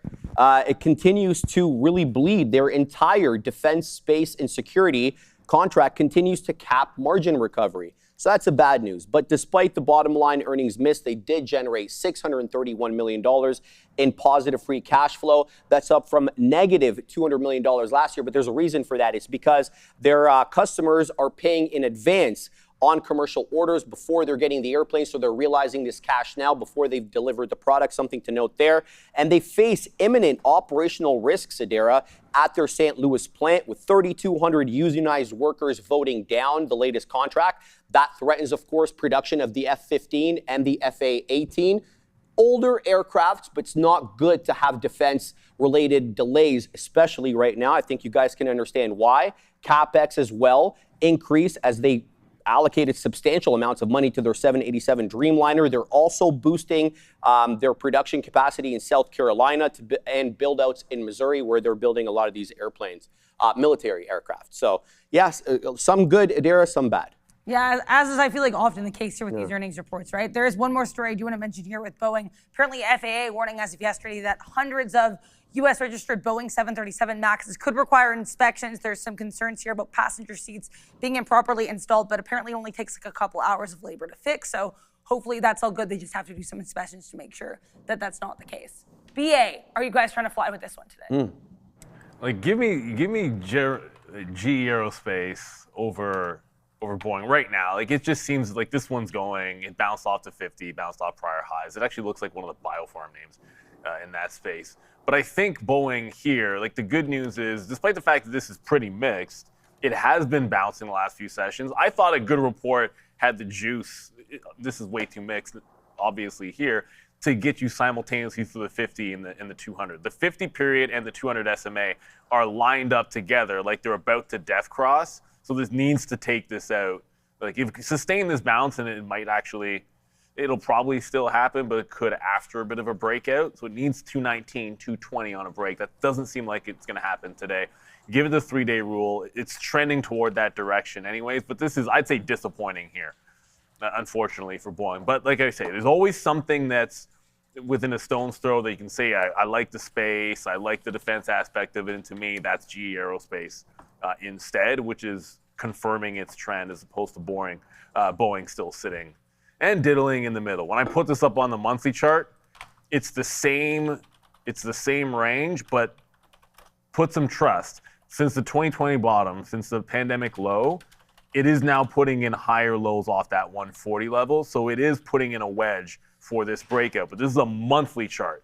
And this higher consolidation has been the greater part of a year now. So on that time frame, there's still a ways to go for Boeing to break out, but it is putting in higher lows, meaning the dip here right now looks like closer to the 190 level if you want to support that 50 period on the monthly. So until proven otherwise, that's where you wait for. Yeah, look, I mean, I can't believe that Boeing's market cap is 160 billion and they have 715 billion, as we wrote down here, backlog. So, like, I don't understand how they have that much backlog, and they're already producing a record number of planes this quarter, 314 so far this year, commercial planes produced by Boeing, and they still really can't, find out a way to turn this profit. I really hate the fact that, I don't hate the fact that it's all unionized or anything, but it's so expensive to fix any of the problems that they wind up having. So when they, release, a problem with the seatbelts or the problem with anything, it's costing so much to get everything fixed. I mean, people joking about, it costs $1,500 to tighten a bolt. And yeah, I think that is part of the problem. All right, I just got in a little bit there as the imbalances just dropped. So, nothing too worried here, but we did get some Apple. We said we wanted that at 338. So that just came in pretty nice, right there. So maybe we'll get some Apple out as we are already cooking right here on this position, 338.50s. We'll see, 338.11s. We'll see if we can get, there it is. We did get some out there on the high end. So, okay, perfect. Ripped up there. So we already took right there 70. That's 70 cents on Apple. We'll see if it can get going a little bit more. But here are the imbalances. Nothing too spicy there. But you are starting to head a little lower on those imbalances. So, all right, couple more minutes left. We just heard that Netflix is starting to pop up. We'll talk about semis, and then we'll get ready to open this market.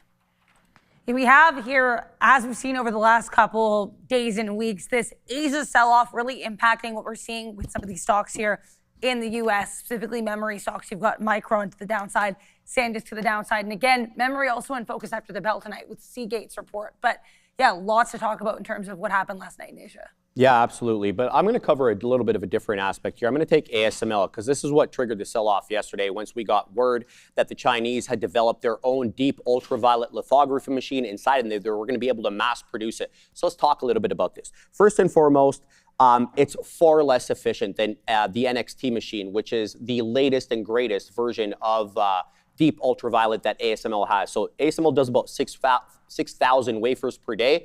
The Chinese version is around 2,000, so less than a third. And I also want to mention that ASML's China exposure is markedly lower as a result of export controls than it had been in the past. So all this realized revenue that they've realized in previous years and quarters was not going to be realized in next quarter or the year after that or the year after that because of the export controls. Just by way of example, their Q2 2026 exposure dropped to 14%. That's down from 30% that they had last year. But they also retain a lot of maintenance, service, spare parts for the existing DUV machines there. And one final note, Adara, DUV is not EUV. Okay, it is for the less advanced chips. Extreme ultraviolet lithography is the gold standard, and ASML is already coming out with the next version. So just full disclosure, of course, I'm invested in this name, but I felt that this was an overkill because I don't think the Chinese are quite there yet. But this is something that we have been talking about. This is a monopoly, and if the Chinese are able to catch up here, like actually catch up, this stock will correct a lot more than it's corrected in the last 2 days. We had ASML here over in Europe leading the chip sell-off yesterday. Today looks like we've got some of these Asian stocks in the overnight session leading down the market today. What's the look for semiconductors and memory for you guys here? I mean, this is why we talk about some of these plays and, never be afraid to take a little bit here in the pre-market. This is a $2 winner already on Apple. So we're already almost at our daily goal right there. You sit down, you take a fill at a price level that you like, and there it goes, man. I mean, and again, we only had half a unit on Apple. But yeah, I don't know. Boom, shakalaka, huge move higher. Like we took some out there, had VWAP when it popped early, and now it's really starting to cruise now up 1% as here goes Apple. Maybe we just hold the rest of this all day. But for semis, for me, man, I don't have anything written on here semi-related today. I do think that Intel's going to catch a bid at some point. No idea when that is, but not right now. Down 5.5%, 6%. I like Intel. I want to add this to the portfolio, but it might be closer to $70. Look, I'm just over the moon here with this Apple trade. So we're already sort of doing it here. But 1 minute left before this market opens up. Should be obviously a good day here, it looks like already. Yeah, absolutely. And remember, SK Hynix does report. They're an Asian company, so it's going to be late. It's not going to be right after the bell here, but they're another name, and keep an eye on DRAM. I think that the range was like 8% to the downside yesterday. SMCI is the one that's on my watch. It's just been multi-days downside. False break of 32. Holds 31 multi-days, closed underneath 30. Almost a double barrel close price here at the $30 level, 29.8 and 30. So I want to be pop and fade in that name. Just to give you guys an idea of where we're at with DRAM going into that report. Like the resistance that I liked where we bounced into yesterday, you're way too far away from it. The chance to see this is almost insignificant at 51.5. But we do have the opening bell brought to you by VFS. That is VinFast. Scan the QR code. Want to thank them for sponsoring the opening bell as we get into it's Tuesday. Big earnings, obviously. Can Corning catch any kind of a bid? GLW getting smacked down already. We just got 341s on Apple, and right now it's going to go 342s. So here it goes, man. $3 in the money on Apple right now, and we are really starting to be excited about this name. Needless to say, we're sitting at 342. Someone called this the God stock. You are right about that one, my friend, as it just keeps on lifting through and through and through. I was just at 342 flat. Let's see if we can get that, and there we go. We get it, and there it goes higher. We're now $4 in the money on this Apple trade, and we still have 25% left. So there it goes, Apple. Thank you so much for making the day in the pre-market. Wow. All right, SpaceX, looking for the short on this one as well. Looking for a 112 short. Hasn't come in yet. SpaceX downside still pushing some of those lows. Other than that, man, I got IBIT written down. That's kind of just cruising right here. And then Google looking for a 326 bid. That's not there. We were bidding 326. I'm bidding. Oh, no, we weren't doing anything on Google. Wow, there goes Google right now. $10 in the money off our buy, but nice move higher there for Google. Maybe we'll deal with some of this Apple. It's starting to fall back just a little bit. Let's take another piece here in the 60s, and we'll just keep on running it. We have consumer confidence coming out. Wow, this is just gapping huge here, Apple. Like I get one print, and then it just gaps up a buck again. So right now it's all working out. Man. We have 20% left on Apple. Yeah, good look. And whoa, right through the bottom. There goes SMCI through the lows, and we've got Bitcoin breaking down underneath the low. SpaceX is catching a bid. I knew you said there was initial to the downside, but SpaceX is actually buying it up. They broke the low and they're going higher. Same thing with Corning. Corning is above VWAP. It never tested the low. The only play I was looking for was a test of the low for a reversal, but it's still trending higher here on Corning. So I guess the dip buyers did come into what I think is a quality stock. It's this one that we're going to have to see if we're chasing. SMCI just dumpsville. It never popped. It got barely to the pre-market highs, and now you're almost at 28, down 6%. I can't imagine what's going on with the rest of the chip names. It can't be this bad, can it? Intel's barely down. Oh, okay. I thought Intel would have been one of the worst ones. Nvidia is at the low, but it's not really that bad. SMCI is just built differently. When they want to sell them, SMCI, yeah, there goes AMD down 6% as well. So yeah, some of these are looking pretty nasty. Going to try and get some kind of a pop. First available pop, I suppose, in SMCI. Play it to VWAP. And yeah, I don't want to chase it at the absolute low. I'm not taking a 28 break, but the first time it bounces, as long as it's underneath yesterday's low, I want to be short this name. Bitcoin not really moving yet. That's a big yet. We punched out of, Apple came right back into 338, so it's a good thing, like we said, we only had a small piece left, but I'm going to take a little bit. I did take more long right here, and now we're just back into the space one more time there. I don't know why it dipped like that, but it did, so we got stopped out, and then we just put some more risk on for Apple up here or down here. We'll see if it wants to climb back upside, but we're now higher than we were initially because we do have that decent reload on, and here it goes again. So we'll just continue with some Apple love and see if that one wants to keep going. I'm interested in that SpaceX, but now it's back up, back down to 109 again there. But there's another out for us on Apple as we just starting to take it. My stop was 50 cents. So if we break 337.50, then we're out. Let's take another piece here on Apple at this high, if we can get that, which we just got again, 340. So a nice little move there on Google. Let's have a look at Boeing as, okay, not much going on there, so we can pass on that one. Google was 330. We sort of looked at that earlier as well.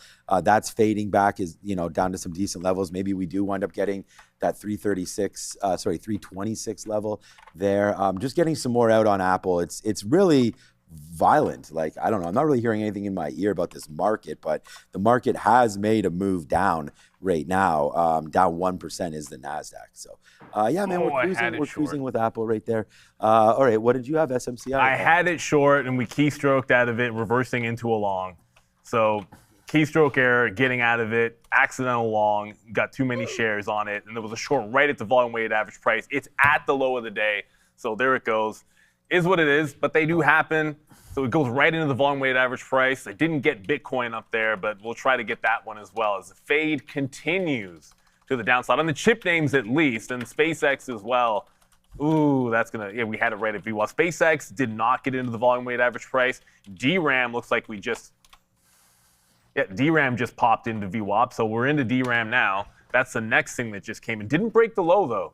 The NASDAQ is holding for it, believe it or not. Like the NASDAQ's not really, I guess there's enough happening in some other names that are not causing the NASDAQ to break down yet. But for now, we're going to continue to look at the short side of the trade because that's where the momentum has certainly been early on. I don't know if we're going to be able to pick up that SMCI again, though. It's already, now it's like 2% down from where we had it. Yeah, nice. Good luck on the short anyways. Yeah, we're just, so I'm getting out of more of this Apple, right? I mean, because for right now, it was a good one, and we got, there we go. If it breaks above 40 though, then we're gonna get even more. So we're gonna have to let it go just a little bit there on Apple and look for some other names now. PayPal came with a report yesterday as well. I'm still looking for some of these. Oh, wow, that's nice right there for PayPal. Nice move higher there, breaking out through that 58. That's that look that we're actually waiting for right there on PayPal. Finally, a break above some of those pre-discussed levels of the buyout. Not a buyout, but of an offer. They had some good interest there from Stripe and Advent there, and we'll see if they wind up going a little higher there. It makes some sense there about Apple, about Stripe and PayPal, right? Okay, well, there it goes. We did get our price now. So we took $3 or $4 first. We're back in this name, $2 now higher on Apple. Just trying to let that go. FIRY was one of the small cap names, fiery there, not doing a whole bunch there. DFNS was another name that is just halted right there. So bang, bang, bang, bang, bang, bang, right there. DFNS halted to start the day here at 23.50. Wow. I should mention something about that fire. Yeah, go ahead. Yeah. That fire FIRY stock, that judgment of 719 million, the market cap is 130 million on the stock. So the judgment is larger than their entire market cap and is 20% short for FIRY. DFNS has been the bigger one in terms of the interest here, but 56% is pretty good over there on FIYR. Just because that is true does not mean the stock has to go up. Keep that in mind, right? It's just a settlement. They still have a business. Plenty of things trade at lower than their cash value. It does happen, especially with penny stocks. All right, here we go, man. DFNS now open, trying to hold the view up at 20. We'll see if that winds up working. It does open basically right where it closed there. So it halts, reopens at 23.50. Now trying to go higher. We did take as high as $25. DFNS T3 Defense Systems going higher right there, looking to break through. And just to give you guys a little bit of an update, and I'm trying to do it for myself too, to try to remember what exactly is going on here with DFNS. And this is another name that if we look at the short float, we will see it right there. 780,000 float because it's reverse split a bunch of times. Short float right now, this is going to be wrong, but 1,200%. So I don't, DFNS right now just absolutely crushed the shorts, DFNS. Probably Yeah, I mean, it's been a long time coming, I think, for people to try to trade this. A bunch, we just split back, it looks like in July, just recently, July 20th there. I can't really see, if I zoom in, I can see what that is. 1 for 125. So this stock was basically zeroed. And then we just had that huge move on our system right there from basically 0 cents up to $4. And then now it's just taken off as the float becomes a monster issue there for DFNS now, right? And so watch out. We talked about this yesterday with Sharif, as there's a lot of traders that hold these things basically forever. And DFNS today, if you've been holding that one, you've definitely received dividends by that risk there. So thank you, Rob, for the coffee. And again, these little cute cups, these are nice ones here. Matches the shirt. So thank you, Rob, for that one. And usually we get like the patterns on them. I'm curious at the same time, because AMD is going to get 10% down. What? Yeah, hell yeah. So that'll make you put the coffee down right quick. 8% right now on AMD. You're already, look, everything is flushing. The market's at the lows, obviously. Micron just broke 820. It's down 9%. SNDK is obviously bleeding. This is down to SNDK, just by the way, SNDK is 50% off of the highs and absolutely dropping, just continuing to drop. That 200 period is looking a lot more likely. For DRAM, there is a support level here at 40. It'll be about 46.5. Every single even dollar is going to be important. Watching all these names as they get into the low, you got to look under the hood if you're trading DRAM. We did not get into SpaceX. That'll be... I mean, SpaceX did exactly the same thing as yesterday. We end up in DRAM instead. And then, of course, bungling the short on SMCI, because SMCI is absolutely tank. I tried to put my offer back in there to try and get back into the short, but that's now down 7%. With this kind of a drop, you're not chasing lows. Oh. Yeah, you can't really be chasing lows at this particular. Did you see the NASDAQ? The NASDAQ now 1.4 down. Remember I said we weren't down a point? Well, we down a point now. Guys, yesterday was just... Okay, DFNS just halted right in front of me at $27. I wasn't even paying attention because I was actually looking at this move there on the NASDAQ and was like, what in the, what is going on right now? We had that yesterday as a play there, short the Qs. Today, it is my #1 trade idea here on the board, was short the NASDAQ. But the problem is that I didn't get it going early enough. We just sort of sat there, watched it happen, and waited to see if it was a bump. And there was no bump in the night. And for the NASDAQ, it actually started tanking overnight. And we got some bad negative stories there in the Kospi. Again, SK Hynix was down that 10+%. So for me, the TQQs, I'm just thinking, like, if we're really thinking negative, then maybe we just use 200 period or VWAP or something like that right off the open. But the open's a tough one. It's always tricking me anyways, especially when you're talking about the futures in the NASDAQ. So quite a difficult trade there, I think, anyways, to start with. Congratulations, anybody that hit that short. I know Neil was talking about that with SMCI. I've only been long Apple, and I don't think I'm going to reload this. So I'm still holding. Now I'm holding that 20% again. I just want to show everybody, like, when we get that fill, we definitely, like, we talked about how lucky it was. We got the same kind of fill yesterday in Apple, and then it just ripped up. When you get some of these extensions like that, especially off the open when there's really no reason, you can see the NASDAQ falling. Like, these are just all getting out on the way up. And you know what? If it keeps on running there, I don't feel bad missing, if this was at 345, like, getting out, I think that's always something to look at, right? And so, especially in the first 5, 10, 15 minutes, which I think is why, at least for myself, I've tried to change. Look, we have a couple chances here. We just got stopped, right? And then eventually it took off. I think the right thing to do, especially in this kind of a market, is either like a little bit lower shares right off the jump, or give it a couple minutes, give it a breath, because right now Zelensky and Trump are meeting. We've seen the sort of the action in USO, and we've seen the negative play there. And just like Neil said, I mean, I'm happy, but I'm not happy. Like, we got out of AMD, right? Average price of 520. And now we could buy it all back. And it doesn't really matter where you got out. It's just sitting in cash now. But this sucks, as Neil mentioned, like, almost down 10% now for AMD, really on nothing. You just got to find better things to put it in. Yeah, and that's why we looked at, J&J's. Maybe Boeing can do something. We liked Walmart. Oh, you know what we didn't even look at, which reported, was Nucor. I'm not even sure what. It was like 1% it moved.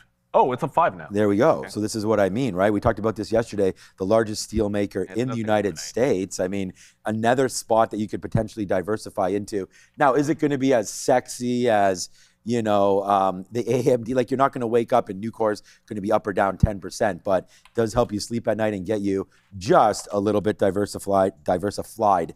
Yeah. It also gives you a place to hide out. Down here. I think that's the best way to think about it. It's a place to hide out a little bit. Yes, hide out. While obviously this correction happens, you're not going to get double digits all over the place like we are every single day. I'm gonna show you guys what's going on. Specifically, Micron just made a fresh low. So I'm now tracking this trend line. Because Micron in particular, this one's getting real close to its support at 800. Which would be, like, that's the target area for DRAM once we get down into some of that support. So if you're in something to the short side, all you're really looking for is where is the next support level, maybe take a little bit off the top. But my trail is in. If it closes the next 3-minute candle on DRAM above this prior low, then I'm going to jump out. Assyrian Trader, Netflix, your thoughts? Well, it's been doing, I haven't looked at it today, but it's been doing well when the chips have been getting wrecked. So I got to imagine it's not looking too bad over there on Netflix. Yeah, and 4% up, like, that'll play. It's a matter of, like, the buyers are here for Netflix whenever they don't like everything else. I hate to say it, but that's just the truth. Fair. And when the chips are dying and dead, these guys actually catch a bid. But remember, it's been really bad for them since that top after the WB deal. Like, it's been absolutely blasting. All it's doing is filling in the earnings gap right now over there on Netflix. So there's your gap fill to the lows at about 73.5. If it can get above 75, that's a really, really big test. So yeah, I like this one. I think it works, but once we get some kind of a bounce or, you know, correction back to the upside in some of the chip names, you do have to wonder if the air comes out of Netflix a little bit. So the trail just hit on DRAM. Okay. In here, so I just trail back out through 47. So broke down 48. We just trail back out at 47, and, you know, that probably means it's heading lower. Yeah, Micron still. I mean, Micron got into this low, but it didn't really even hit it just yet. So we're still falling down, man. Everything is looking so weak. Yeah, I was thinking about putting some money to work even in the NASDAQ. I mean, instead of buying individual names. I mean, NASDAQ is now down 10% from its highs. Down another 2% right here today. There has been, I'm looking at Klarna because we got that Apple news, but nothing going on Klarna. So I'm kind of just staring at that. And you know what? I mean, ahead of Fed tomorrow, maybe there's something about that too, right? That people are a little nervous heading into Fed tomorrow. And trying to sell some of their positions off. I went right away to the banks. But yeah, love Target, love Apple. What's the NFL? Oh, NFL. Oh, okay. Walks into a bar. So NFL walks into a bar. I don't know. Because Target's throwing me off. I could see the other two are streaming names, really. I'm confused Apple by this and Netflix. There's that fly. Help me with that one. Yeah, help us out with that one. Now you got to give another super chat, Willis, because I don't understand what that means. Okay, Verizon. I mean, is that one finally starting to bounce a little bit? Verizon was money on Friday. Verizon continued yesterday. Wowee. Verizon continues again today. This is on an absolute tear the last 3 sessions, Verizon. Yeah, join that party. Again, rotation. I don't want to hit that one. We'll do this for Verizon. I don't want to hit the boring arrow up because it looks like it's at least a little bit better than that to my chagrin. I'll just keep. You're celebrating that. Oh, my goodness. Over there. Almost 8% down. Yeah, it just continues to die. We got Nvidia, at least was temporarily holding the low. Now it's underneath its low of the day.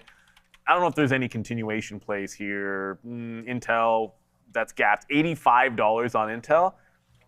All right. I can't remember a time where we saw, like, this is day 3 bleeding for Intel, and you look at how crazy that move was. It's going to be hunting reversions at this point.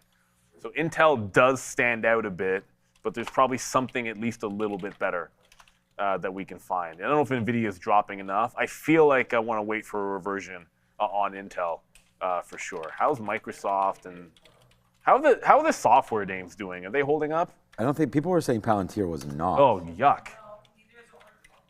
Look at the 400 reverse on Microsoft. That is absolutely nasty. Tags $399.99 and then tanks. This could be a really bad. What bad. the heck why is Palantir down 9%? This is. Why is Palantir? Palantir doesn't have a story today. Neither does AMD. Remember, I mean. Yeah, but the chips are down over the whole ASML thing yesterday. Yeah, the cost fee was down. Oh my overnight. God, what the hell is ASML? Why the heck is Palantir down 9 Oh points? and ASML down another 5%. I'm Right, well, sad you brought now that I'm up. waiting for a Palantir reversion. I'm probably gonna. I'm gonna lose money on this. PLTR. Chain reactor. I put a buy on Nvidia at 187. LOL. Burn, baby, burn. Well. What, did you get filled yet? I mean, what is Nvidia? No, Oh, 94. 93. Okay. 93. Okay. Not quite there. $1 higher 10 seconds ago. Nothing wrong with trying. I don't think it's the right time to buy Nvidia now, but I mean, up to each of their own. You are at the 200 period moving average. Definitely a good opportunity there if you are looking, technically sound. The reason why I say it, look, Nvidia is one of my largest holdings, if not my largest holding. And the reason why I'm saying it's not really that interesting to me at these levels is just because I feel like, look, if you're sort of if your sort of boat isn't already full with Nvidia, now is not a horrible time to add. But I don't think this is one where you say, oh my God, I gotta back this truck up at these levels. Nvidia is, if you look at, we looked at AMD today down, you look at Intel down. A lot of these chip names, I don't know what Broadcom's doing, but Nvidia is actually holding out. So I get it. You might say best of breed, and I agree. I mean, Nvidia is quite a holding. But the thing is some of these other names, I just wonder what if we wind up losing the 200 period on a Broadcom, on an Nvidia, then there is that signal sells and you might get caught up. So I get the burn, baby, burn. That might make some sense there. If it gets down to 187 and you want to take another 5% off of Nvidia from here, that might be fine. But if you don't hold, then it's just we got to start looking lower, right? We've seen great names break, and Nvidia, just one of those great names that we're waiting to see what the sort of backlog looks like. And so I'd wait for their earnings and then play it off of that. We did do, but yeah, good look. I mean, nothing wrong with buying best of breed. I mean, I'm a disciple of Jim Cramer, unfortunately, with the way I was brought up and everything. And I think you always want to buy best of breed. And on best of breed, guess what just happened again, man? And it's funny because I've only been long. I've only been looking at Apple today. And that's another thing that's really changed in the way that I trade is focusing on, yesterday I traded 3 names. We had a great day. Today we're trading 1 name, and this has actually been turning out okay. But the one name that I wish we had looked at, Neil had a great trade there on SMCI, but was SpaceX. And I mean, Apple just passed $5 trillion in market cap, by the way. 110 here for SpaceX. Now that needs to come into play, right? I mean, we're looking to short SpaceX if we can get in and around that 110. But it's not even going up, though. Well, it's starting to go up right now, SpaceX. The bottom was 107. It's at 107.80. But we'll have to wait to see what's going on with SpaceX there. But I think a little bit of a pop.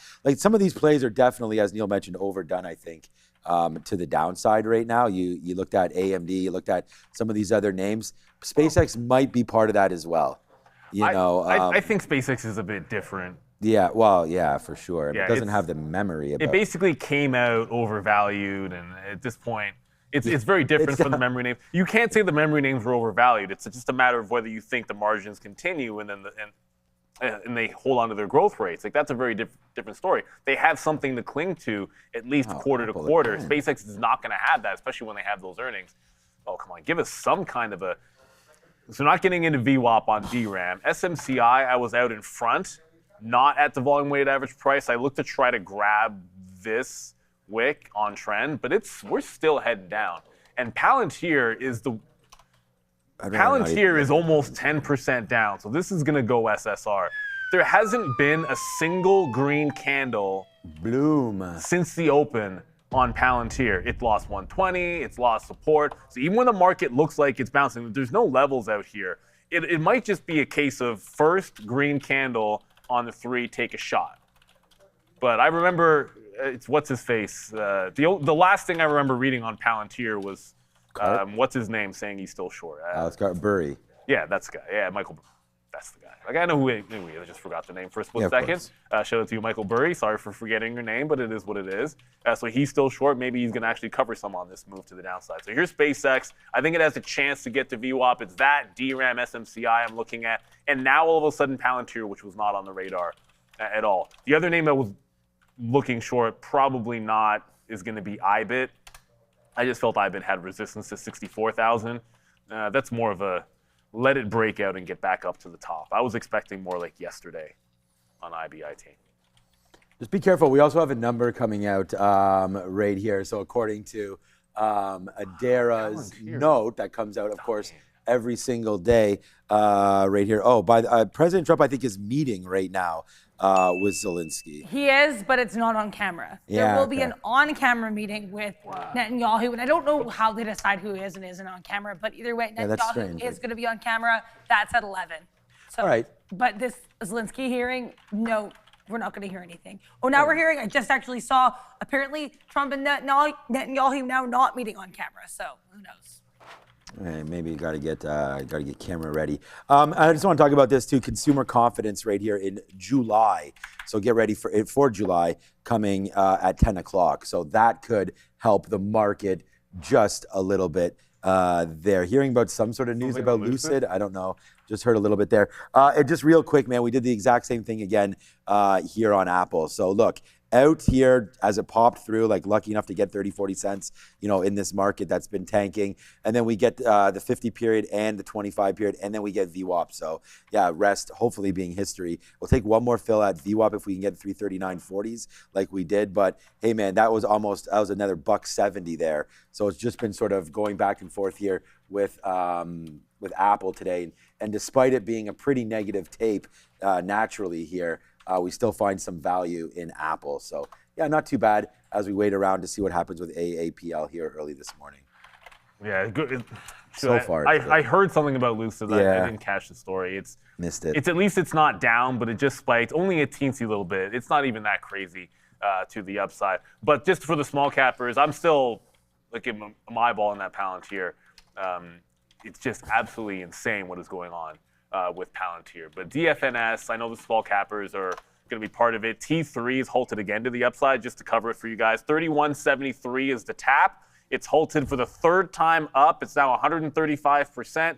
This one is absolutely blasting. We got Nick W. Would you mind looking at SWKS earnings?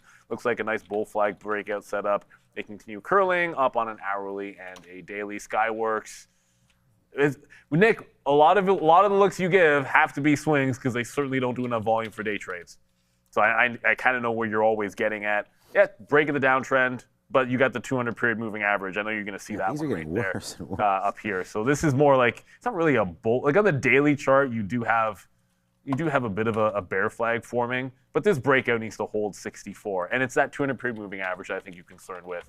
But I know you know that already, Nick. As you can tell, Palantir is now officially SSR. It's down 10%. Still awaiting the first green candle. If it holds this candle, it'll be the first time it doesn't break the prior candle low, which would be an absolute miracle at this point for Palantir. SMCI is basing out that could be making a bit of a bounce. So this is what I'm watching. We haven't really got any pops to fade again in DRAM. It's still at the lows. SpaceX is still at the lows. NASDAQ's almost 2% down. Yeah, it is a bloodbath this morning. It's we could, like I was saying, we did sell off AMD there at 520, and it's just like now we could maybe put some of this money to work. And I was actually just saying like maybe it's time to get into the Nasdaq here, just how badly it's been beat up, down another 1.7%. And I do like a lot of the Mag 7s there, and I don't know, I don't like Tesla, but might be a reason to get in there as well. And here's a big name as well that, talking about it, not every day, but we do like some Google here as well. So something to think about with Google down at 326. It is a level that I written down, 326 for Google, but I don't know for today, man, if it's going to wind up holding. NASDAQ might be battling back. I mean, we often see that happen. So let's see if that can work out. And if the NASDAQ does battle back, and those of you that I look at the Qs, and of course, look at whatever system is more comfortable for you, whether it be the TQQs, the Qs itself, the actual futures contracts. Maybe it's SQQ that you're looking for, but I'm trying to find a break of this 25 period, so it's $60.40. So that could be a little play area for me there on the TQQs as well. $60.40 if we are looking for some kind of a bounce back here in the NASDAQ. So that's what I'm going to be looking for. And then, yeah, that Palantir is just kind of scary because, you know, you see that there's a lot of traders invested in this name. I'm still a holder here with it. So, yeah, not good reaction. Here comes is trying to hold that low. To whatever it is there. Yeah, maybe it holds 118, but we don't really have a story here on Palantir, do we, Adara? No. But no. So, yeah, strange as that gets hit. And you mentioned even Somebody Microsoft. said something in the chat. Maybe the right? IGV. Microsoft's still up today. IGV. Is it just like, I'm, you know, thinking about Palantir is, okay, the downside is like it does get looped into software. That is what they are. So you got to be careful buying, you know, weak sectors, even if it's a strong name, you know, can get hit pretty easily right there. All right, we are a minute away from some numbers there. Oh, just quickly, we did finally get stopped out. So we'll just go flush down on Apple. But pretty good, man. I mean, cannot complain. Apple. We've only traded that one name, and we just are at our goal today. It's nothing crazy, but we did make that trade. And considering we got stopped out twice, I think we did pretty good getting out. All right, 1 minute until consumer confidence we'll have happening now. We'll have that number, and then we'll get right back.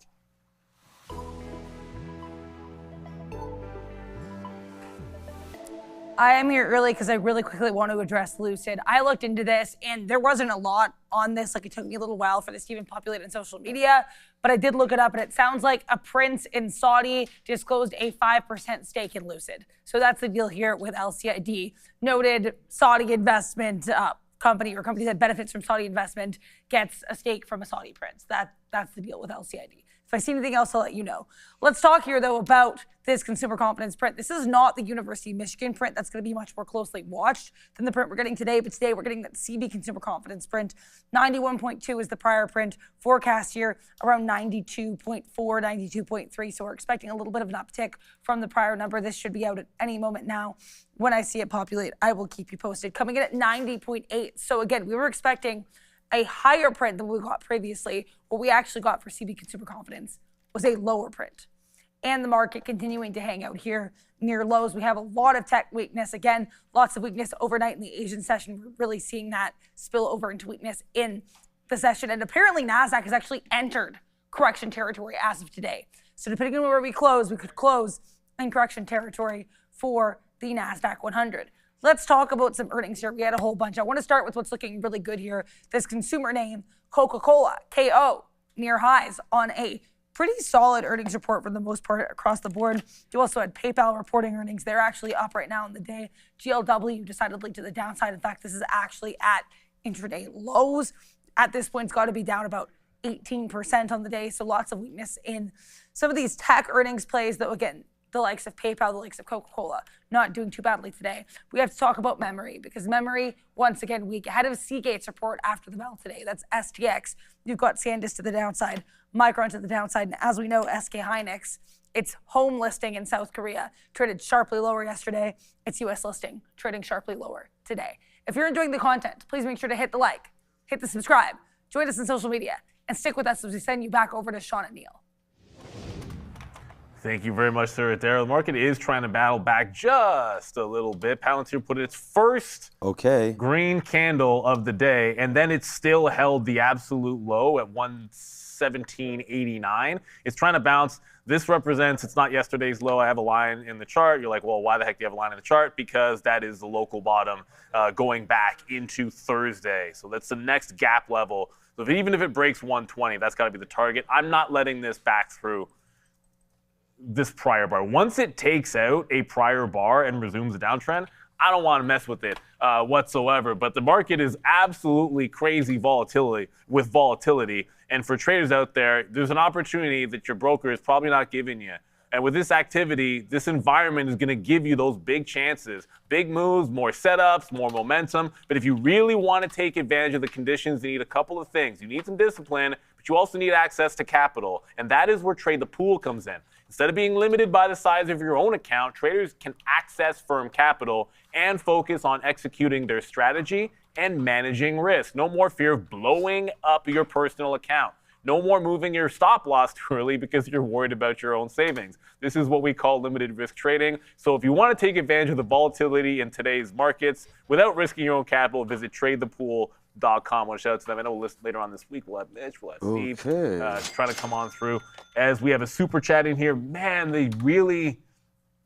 Whenever somebody hits the bid on Palantir, they really hit the bid. Oh, yeah. Like, it'll just be trending higher. It's like, okay, gets in, breaks 119, goes to 119.5. Like, you just see like a single seller come in, right back to 119. It is heavy here. Willis Addison, SpaceX, massive hot garbage from IPO to now. Yeah. Yes. Yeah. Nothing it's down nothing really 20 to add to that. It is hot garbage. It's down 20% from its IPO price of 135. And I got some hot garbage.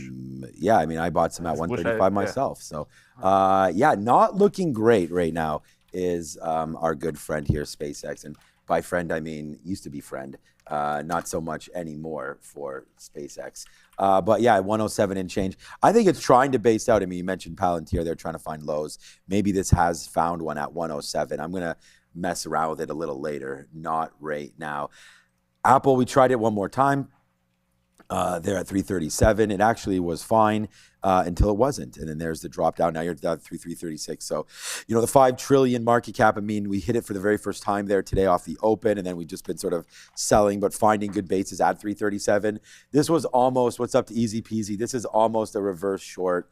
Now, I feel like we might have missed it, but that could have been hit short. It's so much resistance and so much support of it trying to break through 337. Once it finally does, and with some kind of conviction, there it goes. So, that was our exact stop out at 330. So we took a 337.20, and then we got stopped out right there at 337. So downside now, as Apple has finally broken with floodgates now back in. So not looking great here for Apple. It's only 10:04 right now, by the way, and the market still feels a little heavy.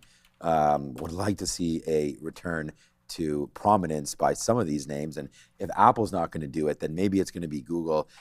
Good report from Google, not traded well off of that report, down to 326 right now. But here we go, 326 and change for Google. Like this 325 if we get another opportunity down there. We saw some strength in Netflix, right? We got that super chat for Netflix. And that might go the other way if the market bounces. Yeah, still $74. I mean, still holding out okay for now. And it's actually, Neil, and to my surprise as well, it has only ticked higher.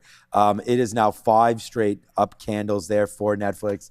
I apologize, Daryl. PayPal looks great too. Did we get a story from Netflix today? I know we had that super chat there. Not really sure.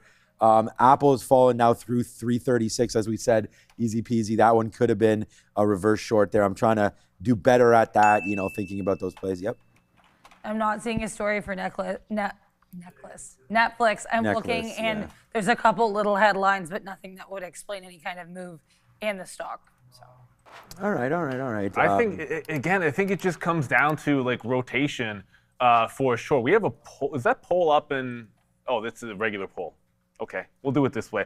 It's not one of those fancy polls where you give it the options. The trail's in on Palantir. If we lose the 120 out, remember it was about 120.70. I forgot to save that line in the chart, but it was at $120.70, which was the low from a couple of sessions ago. If we had a subreddit, would you use it?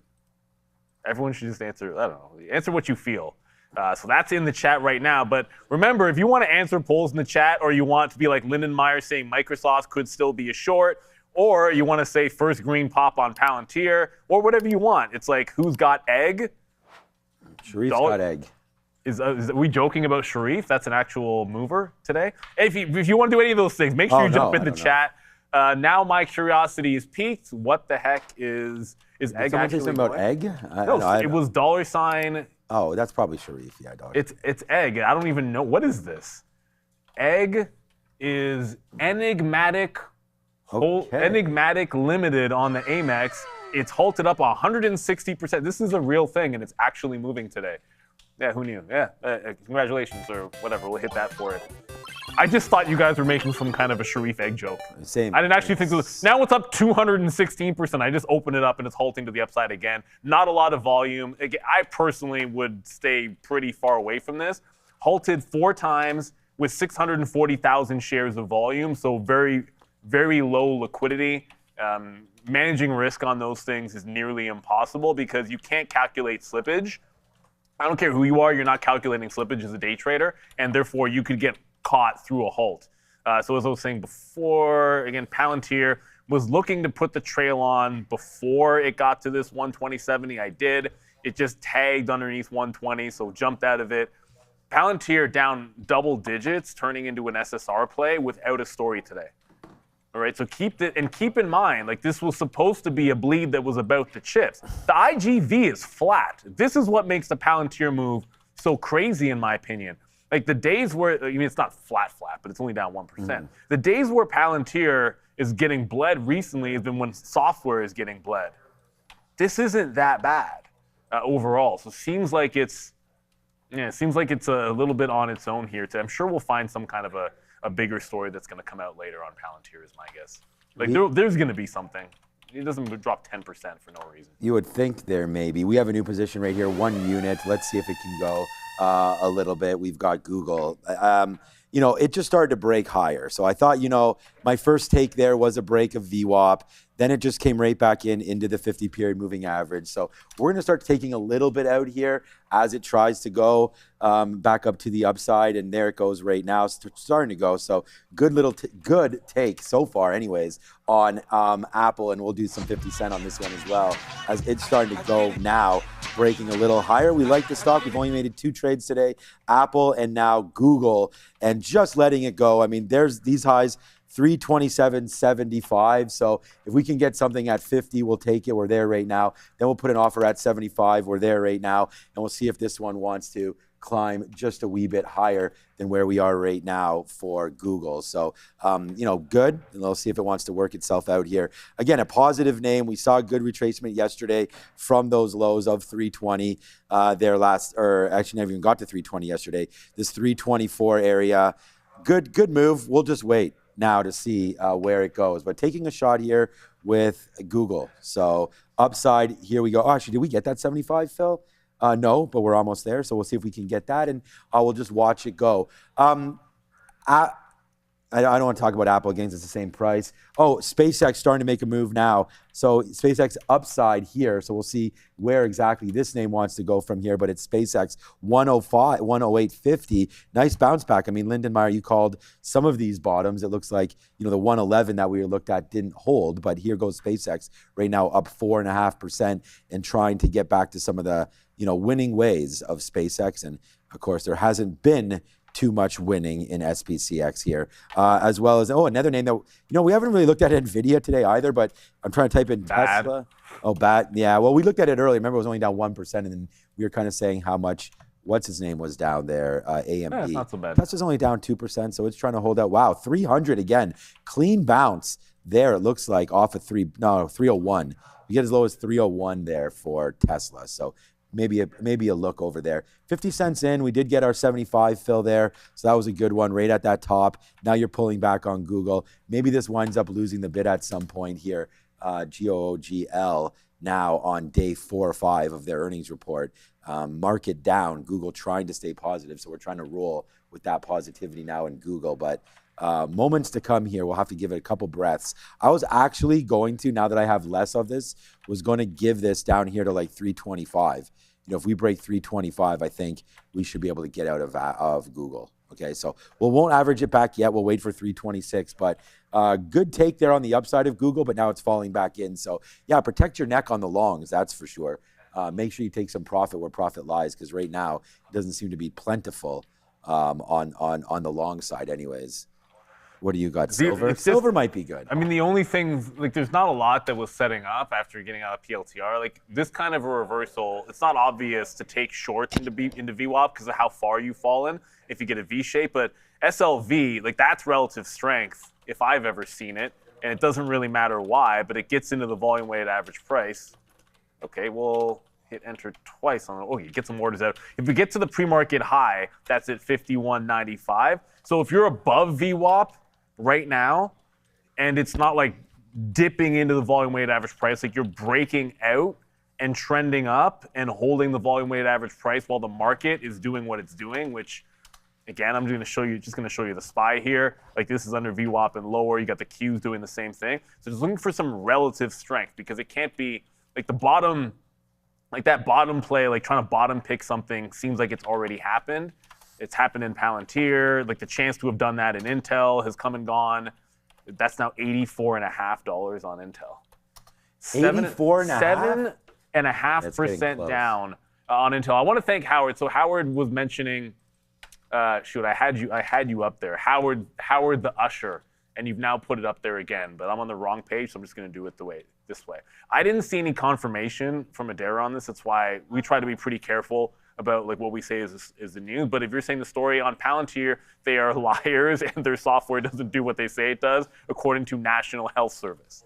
So I see you. Just keep in mind, like we appreciate the messages, the super chats, all that stuff. But when it comes to a news story, we're going to always make sure that we get the goods, make sure we can see it reported in multiple places.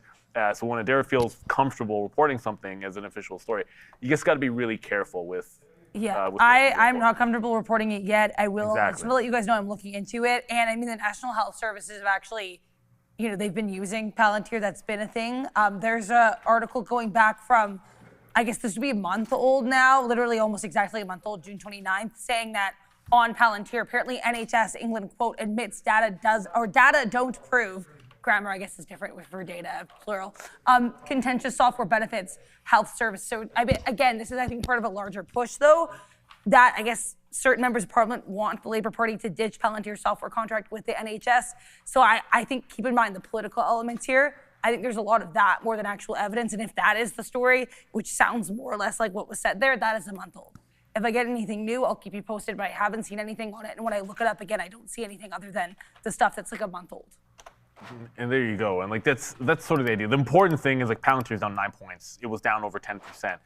So when you see that fall, we're all going to want to search for an answer for it. But if we're not seeing something which is firm, if it's rumors, we'll say specifically that it might be a rumor. Like we're already heading right back into the downside. Like it's just as quick as we were seeing bounces. Like I just showed you. Oh, let's get on the offer and take a fill halfway to the top.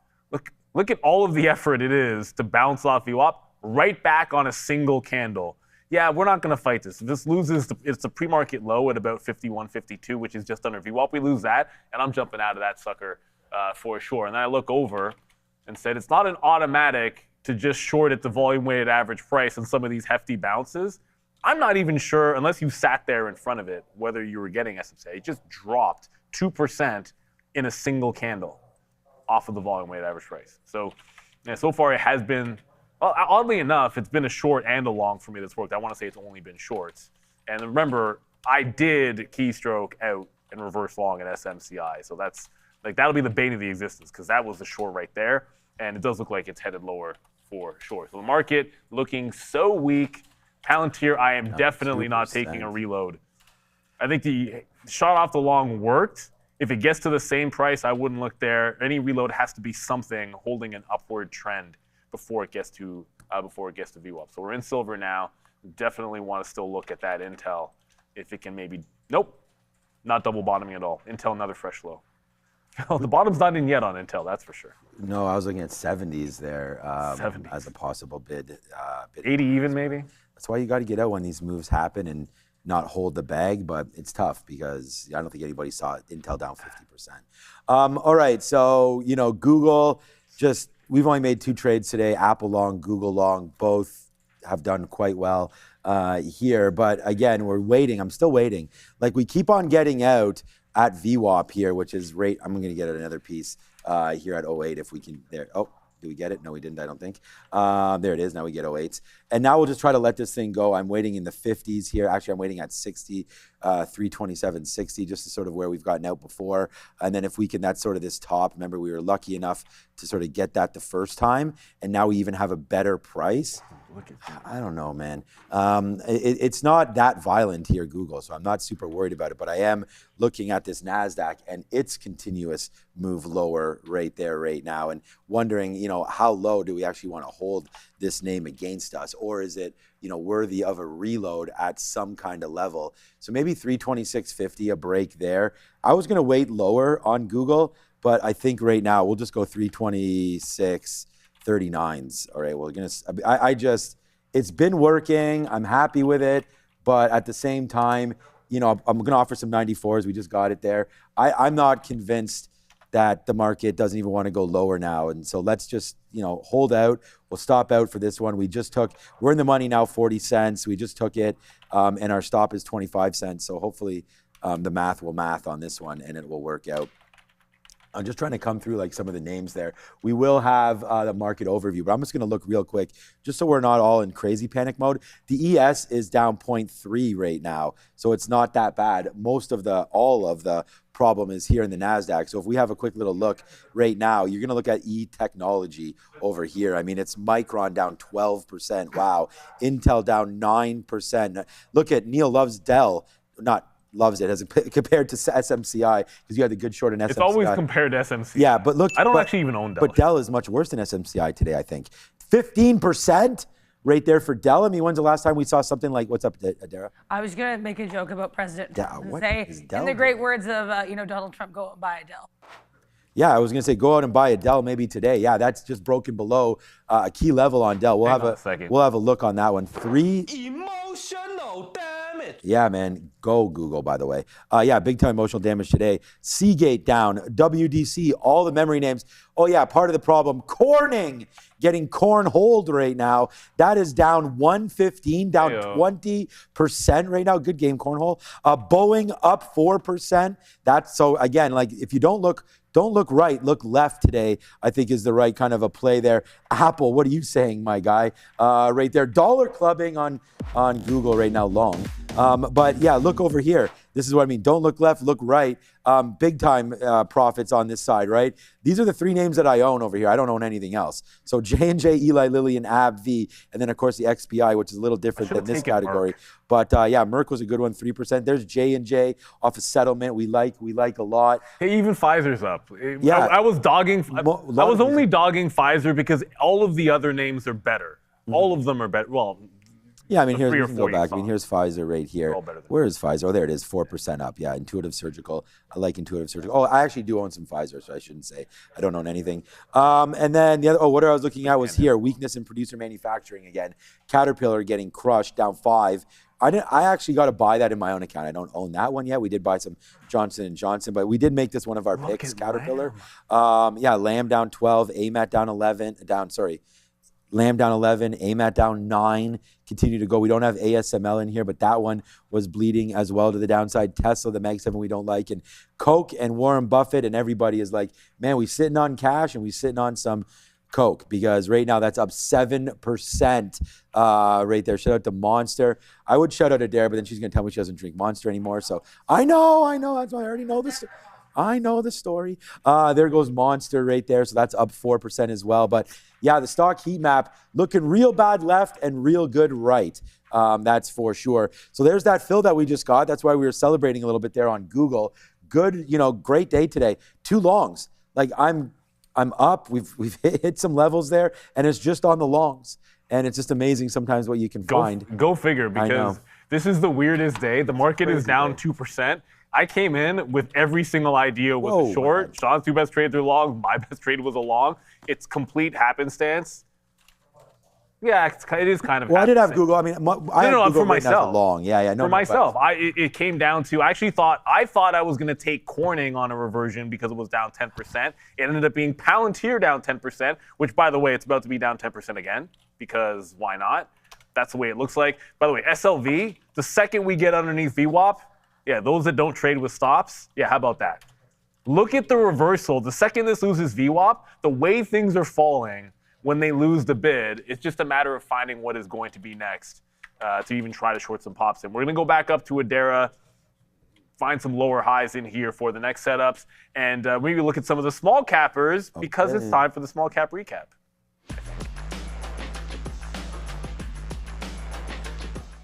I don't know about energy drinks, but let's talk about some monstrous small caps here, starting with ONFO on Folio Holdings. Apparently, as of this morning, they are exploring acquisitions and asset sales strategy. That's what's happening here for ONFO. OnFolio here does have a $1.12 million market cap and a float of 4.65 million shares. DFNS defends, or T3 Defense, sorry, as you guys can tell, This name halted at least once or twice this morning. DFNS, as far as I can tell, no news on this, was on watch yesterday as well. They did execute a 1 for 125 reverse split as of last week. So pretty notable reverse split for DFNS. As far as the float goes, $28.6 million market cap, 700,000 share float. So sub-million share float and a 15% short float. Last but not least, EGG, Enigmatic. This name focused this morning with a $181 million market cap, 8.2 million share float. Back to you. 100 here or there. I can't remember. Thank you very much there, Adara. Egg is open. Okay. Oh yeah. Never mind. It's closed. Never mind. It halted and It halted, reopened, halted down 560 with a 560. By the way, the tap on any .am name, we actually will not get a proper theoretical auction price. It'll always just say the close price. So this one, to said downside, unfortunately, for everybody. I hate to say this, but SpaceX, actually I don't hate to say this. SpaceX is now strong. Oh shoot, it's at 110. It's at 110, but this is distinctly different. Something happened here. Like, obviously, nothing really happened in the market on this 3-minute candle, but look at this pullback candle. That is a monster reversal candle. If you're on the stock, I know what I can already hear Adam Luz saying to me, this is an obvious long, because you get this reversal candle and then it completely engulfs. You're now long after that, but I wasn't really looking at SpaceX in that particular one. We were looking again at Palantir, SLV, IBIT, and SMCI. Even IBIT's putting in higher lows. So it feels like we've made a little bit of a turn here. If you start holding these higher lows, the other thing I like about IBIT, I was bearish on it before, I'm gonna be looking at another long. When the market put in lows, it was putting in a higher low. That's the kind of relative strength I'd like to see. That way you're looking for a long breakout here, or just a hold of, if it establishes a trend line, one or the other, and then go into this one to the long side. Yeah, let us know what else you guys are watching. I'm going to get rid of that poll at some point, but I wanted to make sure we got up the visualizer for you guys. I have it somewhere in here. It's still DFNS, which is leading the way, which is wild to me. Palantir, the 10% down, that makes a ton of sense. It's catching up. SpaceX every single day. Nvidia, Tesla, Micron, Robinhood. Why is Robinhood number 6 and 6% down? I know there was an outage with Robinhood. Oh, that's why, because they had an outage this morning, so people couldn't use the platform. It's not really much of a story. Salesforce up 4.5%. No, because I thought it was only down for like 5 minutes. The guys in our chat were complaining about it. But I think that's the only reason why it made the down visualizer. 63. Oh, yeah. Yeah. I think that's the reason. Well, plus, I mean, Robinhood, they're not reporting for a while, right? I mean, No, they're not reporting for a while. They're tomorrow after They're reporting the bell. tomorrow after the bell. Wednesday, July the 29th, tomorrow. Conference call scheduled at 5, so wrong about that one. SK Hynix is... Yeah, they were getting smoked earlier for sure. But yeah, Robinhood tomorrow. So there we go. A little surprise there. And SoFi tomorrow. I assume that they're going to get hit downside as well, down 3%. So bad it's good. Okay, so yeah, maybe tomorrow will be okay for everybody. We hope so, that's for sure. But yeah, we just rang a couple more Reggies up here at 328 on Google. Like we talked about trying to trade our plan, and it's been good so far. All right, what's LITC? That's halting as well. That's nothing. Okay, the other one that we looked at today was DFNS. So that's now $29. Wow, that one gets as high as, and again, whoever's trading that one got definitely some money there as we go bang, bang, bang, bang, bang, because DFNS right now just ripped up to $36 and now it's starting to pull back in, but basing out quite nice here. Watch out for maybe 28 or so on this name, not sure, but yeah, not great so far for DFS if you're caught up here, but yeah, great day for them, up 117%. FIRY, shout out to Mike P. DeRider was looking at this one earlier, and a nice bounce off of your 200 period moving average there as well for FIRY, so not a bad look on that. Oh, what I wanted to do before was just take a look. I mean, Neil just ran through some names, and so did I in the past as well. But if we look over here, these are all the names that I look at, and it's pretty nasty, right? If you just sort it from here, there's Boeing, Netflix. Netflix still catching a bid, up 4% right now. Still, you know, holding, catching one. That's nice so far there. Here's our watch list again. Let's have a quick look. That's Netflix, Shopify. There's Walmart. Walmart, great bottom pick there at 108 again. man. So that's a big one there. 108 for Walmart, now 116. J&J, just Shopify. It's interesting to see Shopify there, I guess on PayPal maybe. DraftKings. And as we look down, the only two mega names, Google and Apple, positive. That's it, right? Meta's there too. JP Morgan, $1 trillion name, it's chilling out there as well. But if you go down to the downside of the list there, Micron, 10%, Marvell, 10%, DRAM, 10%, AMD, 10. What's up, IREN? Running to the bathroom to get rid of this one. IREN downside there as well, flush that, down 10%. That name can't get out of its own way. Palantir, you mentioned already, that's down 10%. SK Hynix, ARM down 8%. Intel down 8%. SMC, like, blah. It's just going, man. I'm tired of all talking like this. Cerebras down 7%. SMR down 8%. Oh, boy, man. I mean, I get why today is probably one of the worst days we've seen in a hell of a long time. It's not good, man. That's you know why what, though? You've got to stay specific to the names. Remember, you had yesterday nasty a couple of people, not a couple, we had a lot of people talking about how Figma was making a nice bounce. There's a green stock for you. Okay. You know, like sometimes it's about like where is some relative strength. Like we're just looking for, Bitcoin can't even hold VWAP right now. I don't know, looking at this. I said I was looking for some things that were not making fresh lows when the market was making fresh lows, that put in higher lows that are above VWAP. Well, all of a sudden Figma fits that bill. And like this is the kind of thing where when they start taking out the names that have been trending higher, or some of the names that have been a little bit better, you look at these bottom feeders that are catching off the bids. So a lot of these software companies are looking relatively strong. So VWAP on Figma looks pretty good. Was really hoping that IBIT would hold on to VWAP here. It's not. It's got the nice higher low, but we didn't break out that 35.8. About 63.25 over there on Bitcoin. Would need to go maybe a little bit higher than that. So still waiting for this breakout here on IBIT. I feel like that's going to be the next play. Intel, let's double check, probably still 9%, 8.5% down. Like it's got a pretty good trend all morning long, trend forming. Yikes, that daily chart. No green candles on the 15-minute. So probably want to see some kind of a bottom tail maybe on the 15. On the 15, it gave you nothing for that low. Like yeah, the only way you're buying this would be buying that pullback in here yesterday, because that chasing that 15-minute candle is impossible. Looking for something a little tighter, like that bottoming tail, and then if it can hold on here, close above 84 in the next 15 minutes, maybe if you can grab something underneath 85, there's plenty of room to run. So just pulling up the higher time frame to be sure on Intel the way that's going. So IBIT 3580 break, Figma, VWAP, those are the two I have on watch for myself. And by the way, DFNS. Yeah. Yeah, you gonna?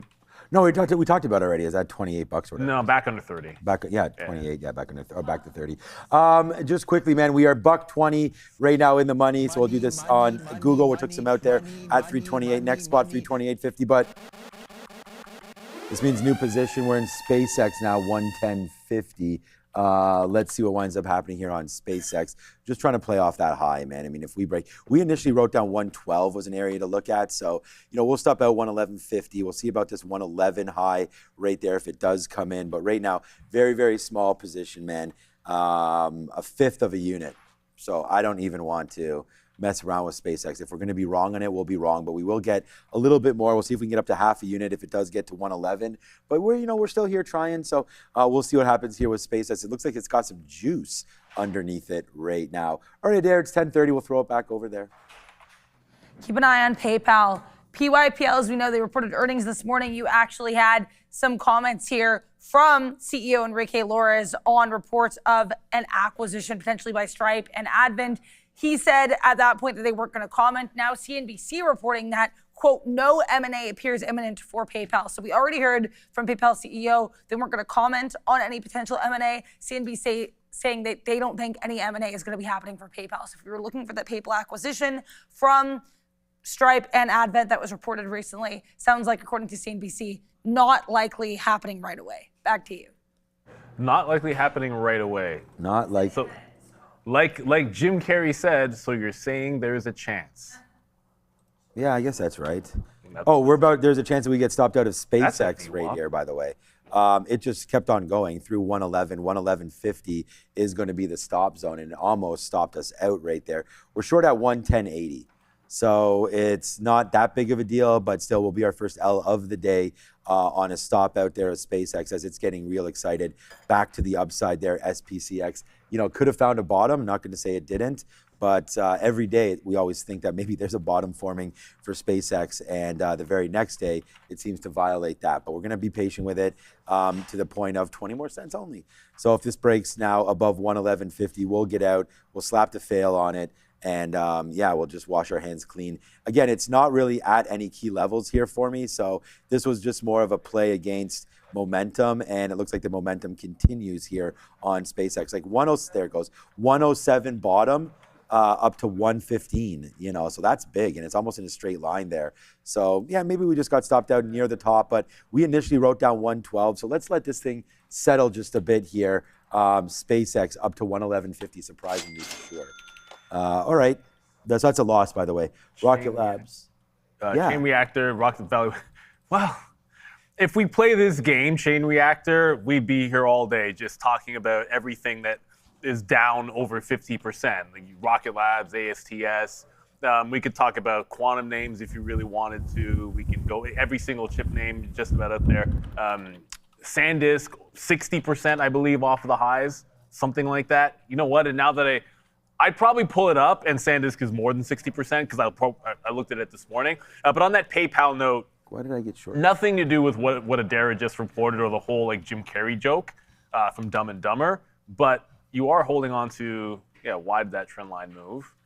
Apple. There we go. So go from about 8.18. That's a dark pool dump, right? But like forget about that. I'm really looking at the open here. So from the open and then hold on to this at VWAP. I'm going to take the bounce play. This has been trending up. I know this morning what I said with regards to PayPal was I really preferred the day one off that 60.5 offer, like to buy dips in front of that low. Obviously, if it gets back down, there's something distinct has changed, and this trend is broken. But I'll play it in front of VWAP and take our chances there. IBIT doesn't seem to want to go at all. So stop is underneath the prior bar.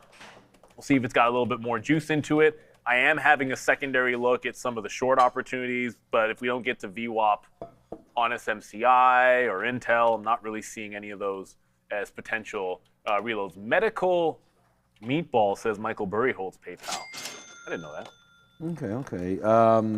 Medical. Oh, he does? Okay. Michael and we know we've been talking about he likes the betting names. So he's been big on Flutter and all that stuff. And DraftKings. DraftKings, yeah. Yeah, good look there. I mean, I definitely think that those markets are ones to be looked out for. So I just punched more short at 111 there, but we did get a good. So my average price right now is going to be 20. It's not good. It's because we cleared some out on that bid at 111 there. So we actually, I don't know. Don't hide the book. 111.66 is where we initially went short, covered there at 111, but then punched more short. So right now the average price is not great on SpaceX, 111.20. Definitely need that a little bit higher. We got to let it settle. I had written down initially 112 short there for SpaceX. Today, Randy, everything is just bleeding to the downside. Our Tesla, you know what? We haven't looked at Rivian yet, so we can do that with Randy here. But there's Tesla on the daily chart, Randy. I don't know if you've seen this. Not much to see. Whoa! It is just, they did not like the earnings. They came out last week, Wednesday. And right back in here, we're right back to where we were. Look, if you just went to sleep for a year, you're fine because it's still in that spot. But yeah, not a great look there for Tesla, all the way back to where we were last August there, Randy. So that's downside. And if you go to sleep for a year, you got other issues. Yeah, just to have a look here. Rivian also $16, and that's, getting hit a little bit recently, but not. Yeah, not like it's. No, I think it's still above. I don't have you up on the daily chart, but you're right at the 200 period moving average, which is a little bit better for that. So yeah, maybe something into here, 14 or $15. Yeah, Randy's saying he likes this dip zone around $14 there. So we'll have a look at Rivian if and when that comes through. Still riding Google, man. Good dip buys there. And then we recently just got a little more SpaceX. I'm surprised. I'm sitting at 112. Okay, well, we didn't get it, but we are sitting there. So if it does come back up to 112, we'll get a little bit more shares on SpaceX as that name's trying to fly upside. Randy, you like SpaceX or not really? No. Oh, Okay, you know so that's a no. no for Randy on SPCX, but it's a no for me as well at these levels, but I am in it, so what are we supposed to do about it? Too bad we didn't get that 112, but we'll wait to see what winds up 80s, happening baby. there. Yeah, $80 might be the call. 80s. It's August 4th, right? So August 4th to be exact is next Tuesday. Yeah. So a week today. And then the lockup. We'll find out. Yeah, and then August 6th, everything gets unlocked. 7% or so of the float gets another unlocking there on August the 6th. So. I don't think I think a lot of people are waiting for that lockup. And then if it doesn't dump on the lockup day, like that could be, if it doesn't dump at the open on lockup day for SpaceX, you really got to feel that'll be an interesting, like I'm not going to come into that day thinking short. Like I'll be thinking if the first thing it does is, if it trap shorts in the morning and trends down and the first thing it does is break resistance, maybe just like a quick punch long. But we did get, IBIT finally broke 35.8. So this is it breaking through. It didn't really do much with it, but above the volume weighted average price now. So there's the prior bar, there's the stop underneath.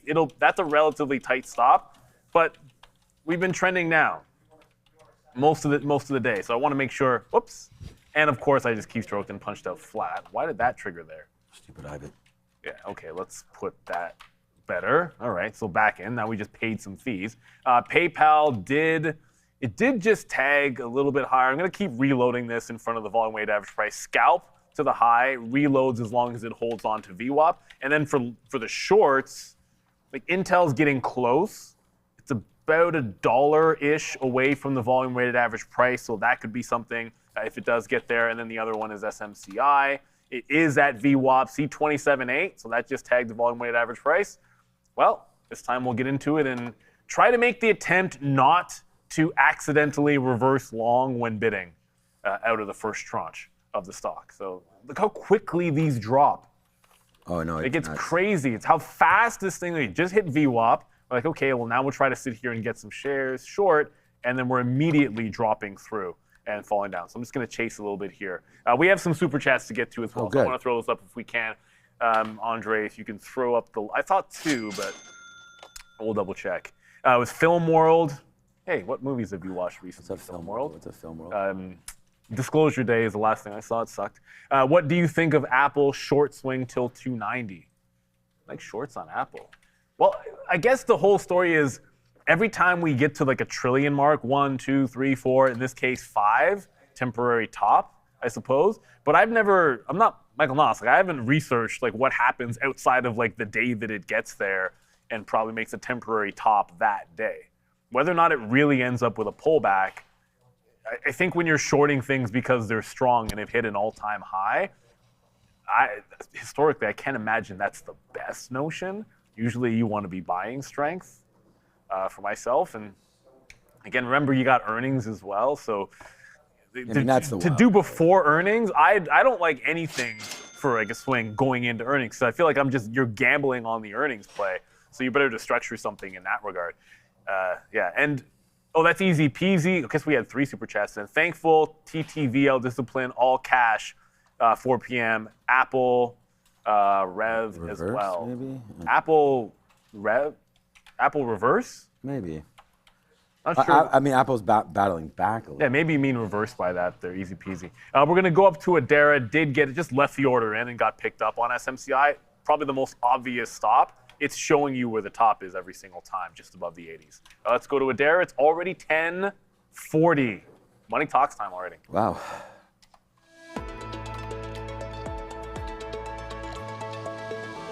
So you wouldn't necessarily know it if you just looked at the future, specifically the NASDAQ, but you do have a lot of strength in a lot of areas of this market. Health tech, green across the board here with Eli Lilly and J&J, the two largest names in the sector, both up 2.5%. Consumer services strong. Utilities generally pretty strong here. You do have some pullback in the likes of CEG and Vistra. So some of those energy data center related plays are trading a little bit lower here. Process industry strong, energy minerals strong, consumer non-durables very strong here. You've got Coca-Cola up 7% earnings day one, Philip Morris up 6%. Transportation, some strength with the exception of UPS down on earnings day one. Distribution strong, and retail trade with the exception of Amazon, the Mag 7 in the sector. They're generally doing pretty well. Another name that's red in retail trade though is Carvana. They're reporting after the bell tomorrow. Let's talk about what's weak.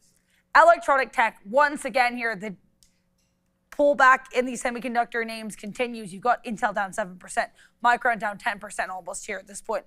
KLAC down 7%, SanDisk 14%, Seagate 12% to the downside ahead of their earnings tonight after the bell. So not a great look here.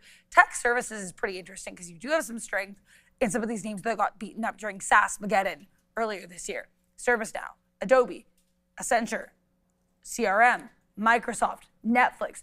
But then you've got weakness in Palantir down nearly 10% in the day. Oracle down about 3% and change. Datadog down about 3.5%. So still some software weakness, though. A lot of the names that got hit really hard earlier this year trying to rebound right now. Back to you. $84 there on Intel. Murderer's row of capitulation today. I think that's a good one there. And I mean, it's tough to buy the bottom, so I don't know if anybody is sitting in there, and just try to find names that you like. Yeah. You know, we mentioned that Nvidia down there at 194 might have been a good one. Now it's at 196. It feels so that's different. You know, most times the market's doing this, I'm usually like, oh, there's something to dip by. But if I'm being real, like I haven't bought any. Like it hasn't been tech lately. Like, the last two buys have been AbbVie and General Electric. Sorry, not General. Well, GE Aerospace. You're not supposed to call it General Electric anymore. I still call it General Electric because I'm old.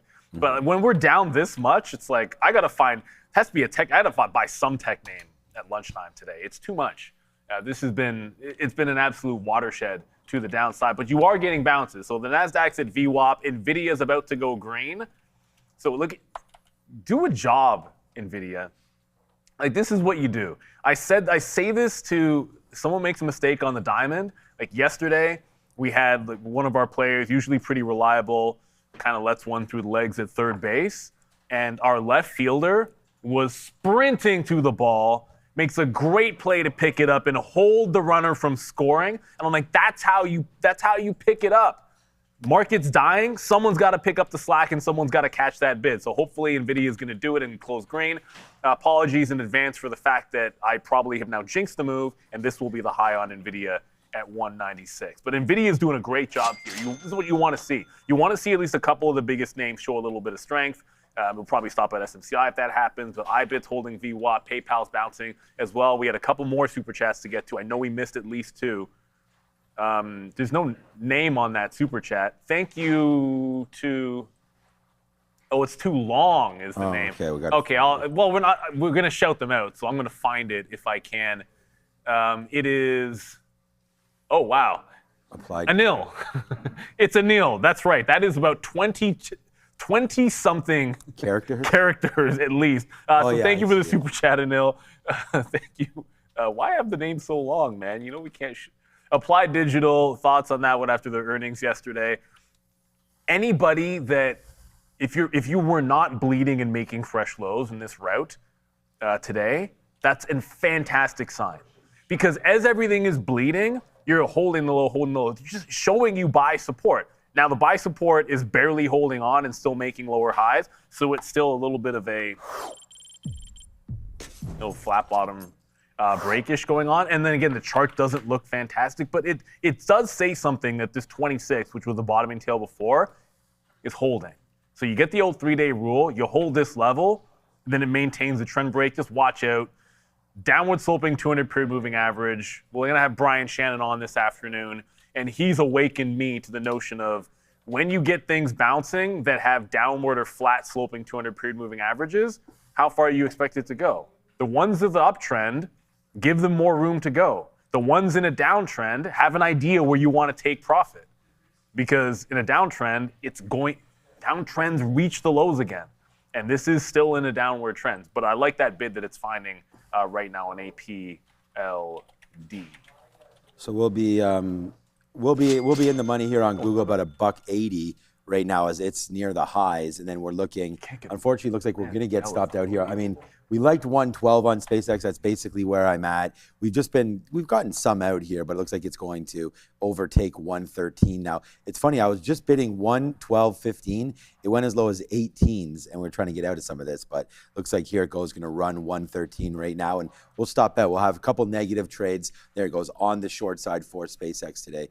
Yeah, I mean, we talked about Dell earlier, and I mean, Dell was just like really surprising there. I don't know if there was a story here or this is just like a name just getting hit. Again, good we like Dell, but why is it all the way back down to where we were back in May? I think that if you're going to, trade a name, I know President Trump's been talking about Dell for a while and should be probably bought up down 15%, like as if this was an earnings call or something here today for Dell. I'm not even, yes. Nothing on Dell, actually positive analyst notes, so that's weird.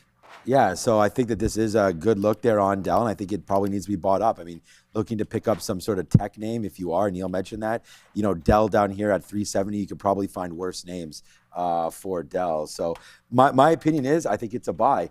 We can look over here at Dell. Their numbers are definitely inflated a little bit. PE of 23, that's forward, current PE of 34. And if we go over here and we try to find out when their next earnings call is, we'll see right into there the 27th of August. So we're a little late on that. You got some, work to do before we come back through. But look at their revenue growth, right? 87% last quarter. So yeah, it definitely seems to be working, Dell.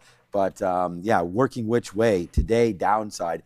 I like the stock. You asked about it, and I want to thank you for that. Looks like it's a good one. But right now, man, it is $2 now in the money. Let's take another piece out here on Google. You can always find winners if you look hard enough.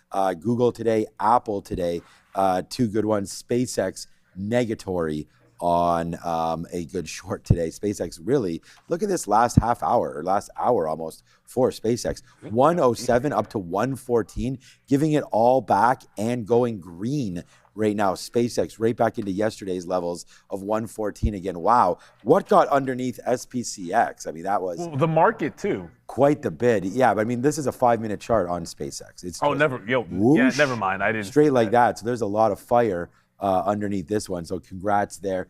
KVAC, a recent halter. Just a quick look. There might be something here.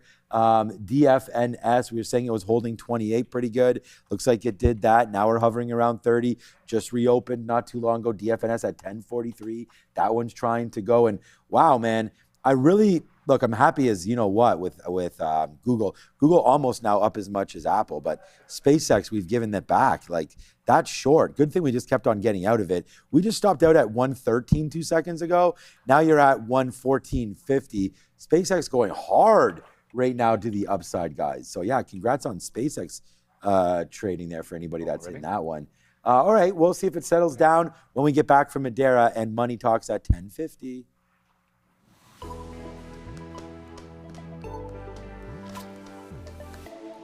Here is the US dollar. It's actually pulling back here. So it's interesting, as we mentioned, we had 3 straight green days consecutively in a row here for the US dollar, but we had lower highs in each of those days. Now we get our first red day after that 3-day green streak, and we actually make a higher high. So kind of a weird look here for the US dollar. Still looks like it's curling, though, to test that high that we made back on Wednesday, June 24th, around 101.75. Let's talk about the rates, because that's really what we want to talk about here, what's going to happen tomorrow. As we've mentioned, economic data this week, pretty lackluster, up and until this FOMC decision, which comes tomorrow at 2 p.m. After that, of course, on Thursday morning, you get PCE and GDP, and then Friday morning, University of Michigan consumer sentiment. So all of the economic data is really backloaded here into the second half of the week. That being said, right now, 70% of participants expecting rates will be held at tomorrow's meeting. 30% expecting a hike. Now, if you look forward to probabilities, we're still seeing what we've been seeing for the last couple of days, which is after this hold in July, we're likely going to get a hike in September, followed by another hike in December. So 2 hikes for the rest of the year, and the year at that 400 to 425 place. Now, what's interesting too is we're seeing a lot of analysts now weigh in on the chances of a hike. Starting, I believe, yesterday, I saw some analysts saying they think we're going to get a surprise hike potentially, though again, that's certainly not being priced in right now. You have other analysts like those from B of A saying no hike, they're going to hold. Some people saying it'll be a hawkish hold, so you hold rates, but you get more hawkish guidance. It'll also be interesting too to see if we get a return of any dissent in the Fed. Now, we know after that 8-4 dissenting vote in April, you actually got a 12-0 vote. So it's our first dissent, or first vote without dissents in almost a year. That's what we got at the last meeting. Given all these tensions, we'll have to see if dissent returns or if the Fed continues to vote in unison as they did at the first meeting under Warsh back in June. Back to you. Thank you very much there, Dara. All right, yeah, position more just went a little bit off for a second.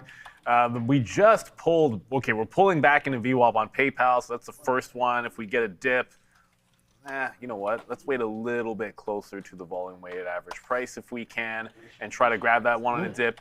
Bitcoin, like the market's actually blasting. Gotta try. Bitcoin off of VWAP as well as it continuing to go. But look at this. Like the SPY is green. The NASDAQ, whether or not the NASDAQ gets green, I'm a little bit skeptical of that, but look at the nice V-shaped recovery that you're finding. Remember Palantir, how bad that was over in Palantir? That's back at 121. It's putting in some higher lows. It's still underneath VWAP, by the way, on Palantir. And then Intel, that's the one, as we get to 11 o'clock, Intel is busting through VWAP on trend. So there was just never any reason to have, like, didn't really hold, no topping tail, no reversal on this sucker. But yesterday's low on Intel, $87. So it can get to this 87. That can be a potential reversion play if it doesn't break the high. The market seems like it's on one here. Yeah, I just saw volatility dropping there from S.A. Walker. I mean, obviously with these V-shapes, complete insanity for these bounces. But you got to put things into perspective. A lot of these names are still down very heavily. You're down 6% on Intel, despite the fact we just went $3 in the last 40 minutes. Yeah, I mean, like you mentioned, some capitulated bottoms potentially. Look, man, we're huge in the money on Google, but it's SpaceX that we're struggling with. Google's 250 in the money. Apple's been a good trade today. Google trying to take out 330 again as that goes. Look, I just remember that day where SpaceX went real hard and then stopped and completely reversed. Here's a 15-minute chart. It was right here when we went to 120. It was right into there, 130, and then ended the day back down $8, basically where we started. So I don't know if that's happening now or not, but like that's reminiscent of what we had seen. And I'm short right now at 115, trying to get this to come back. I mean, I'm not trying anything. I'm just holding out hope that this does come back in. We're slightly in the money. You know, we need this to come back into like 113 if we're going to make anything back here. So I'm not that matters, but this is the area where I thought we would have stopped in the first place, and we didn't. So maybe a retracement back in gets us where we need to go for SpaceX now. So I feel like the machines were turned on. I just showed you guys a 5-minute chart and how much it was just ripping uncontrollably there. So we do get a nice little fill up there at 115.75 or so, giving us our position. I was waiting at 115.90 to get a little bit more, just ahead of 116, but here it comes pushing back in. Let's take advantage of this little move now, get out just a bit, might as well, as we're now 70 cents in the money on this trade. So, you know, making it back piece by piece here on SpaceX. We knew eventually there could be a comeback story here to the downside, and that's what it's doing. So our latest short there, and I don't think we got carried away. I wrote down on the note, and again, we're green on the day. Everything is great. And it's been a good one for sure. But we had it written down there, SpaceX 112. So when it comes back up wow, now we're really starting to get green on this trade. So let's get a little bit more out here in the 70s. And there it goes, man. We've made back more than half of what we lost already on SpaceX. And we're a little hesitant on the amount of shares there, but we did take a little harder trade in and around that 112, got stopped out there at 113, gave it $1. So we should take about $1 when we're in the money now. So good out there on SpaceX, but still holding a decent amount of it. We still got about 75% of this trade on board. So yeah, it's working out this way, but it wasn't working out on the way back up. That's SPCX. And then 250 now and getting higher. Wow, Google, what a turnaround story that was, man. If I don't have Google today, then we got a little bit of problem. But hey, we do have it, so no problem, and that's good. So yeah, let's just chill out now. We'll wait to see if we do get some love back in on SpaceX to the downside. Stopping around that 116 high, that would be a good area for me to think about stopping out. So we'll see how long we can hold this for. Yeah, that's crazy. I didn't even notice that second leg or that third leg up. Why is it going up, right? I don't know. Well, I get relief rally of all the shorts that are in it, maybe. So just maybe squeezing back up. But I went over and immediately said, okay, well, Rocket Lab, is it going with it? And it's not.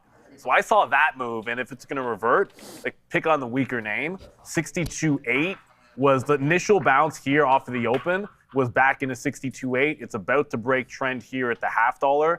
So I want to take a shot at this one. I had to pay for locates, but they are like fraction of a cent here. Shout out to Real Trading.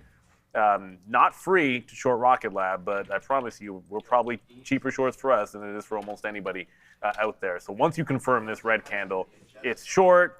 I want to give it to the 80 high. So that's the way I'll look at it instead of this high. So there we go. We just kind of confirmed there. So we'll jump in. Stop's already in because I placed my stop before we got in hand. That way we don't have to worry about it. I don't want to chase too far. Give me 30s. I'm sitting here at 31, not 30. All right. I'll step down a little bit into the 20s. But just want to get filled. I actually think this is better than VWAP if it continues to pull back in. By taking the prior, now you're going to make me take the prior bar break. Always talking ourselves into stuff. Well, I just put in for half. This is the problem with Rocket Lab. Get down. Like, I'm not chasing it any further than this.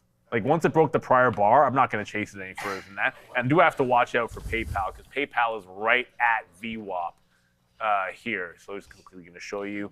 PayPal into the dip. It dipped off VWAP and got up to 58.3, but it's about to break this consolidation low. I'm going to look for every single dip buy, I think, on PayPal. So 56.5 if it drops even further, and then even like the 54.50 if it were to get that far. Again, not going to chase it just yet, but this market does want to come back in. IBIT's the other one we got, only 2 minutes to go, so I'm just going to go through all of them. IBIT pulled into the pre-market high. It's now back into VWAP. This one still sets up as a reload off of the volume-weighted average price. Still very much in an upward trend here on PayPal for sure. So yeah, let us know what you guys watch. I know we've missed out on a lot of small cappers. So shout out to you guys. You're about to get the treat because Sharif will be over all of those. And he just yelled at me, LGHL. It just Lion Group halted to the upside. Dollar break. 160 tap. Habitual line stepper. Very easy to tell you. Like you pull up the daily chart and there's absolutely zero surprise. Look at how bad this is on the daily chart. This is brutal. Reverse splits to the left of them, to the right of them, pump and dumps all over the place. So make sure you get your profit and hold on to it when you can in something like an LGHL. These tend to burn you if you hold on too long, but hey, they're great for momentum day of. Yeah, no, 1,000% on all of that. DFNS, another runner that we'll look at very soon. And then Sharif's favorite ticker that he doesn't know about yet, EGG, is also moving around. It's very low volume on AMEX. Sharif can just create the volume, on that stock there.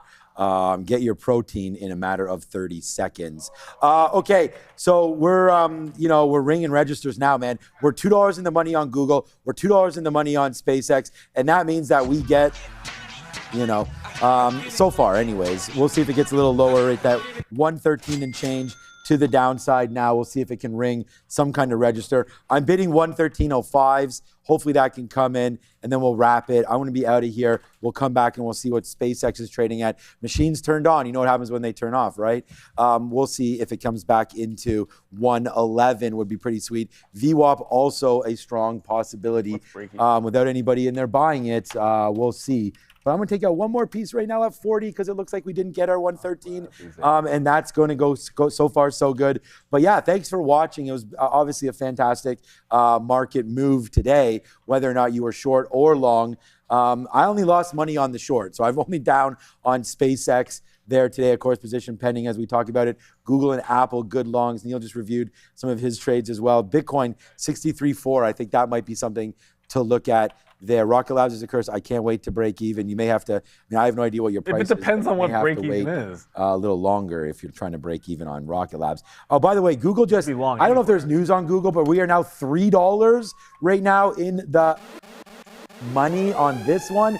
And no idea, but there goes Google just shooting to the upside, man. We shoot the moon on this one. And by the way, this was 326 that we had written down today on the note. But there goes Google. We're almost at the highest spot we've been at all day, but we got to hold out on SpaceX still a bit here. So, all right, thanks to everybody today. Andre, good job there. Fabian as well. We didn't hear from the one and only, but he's coming up very, very soon. Yes. Joe, Sharif, Adara, everybody. All right, Neil, good job today. We'll see everybody. Neil and I will back.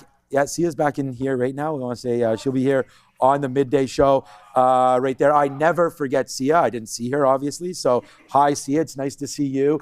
There, she doesn't start till 11. We got to save some money. So, she's starting at 11. And we will see her very, very soon. We'll see her on the afternoon show as well. Neil and I will be back around that time, 2 p.m. Until then, ciao. Something smells really good.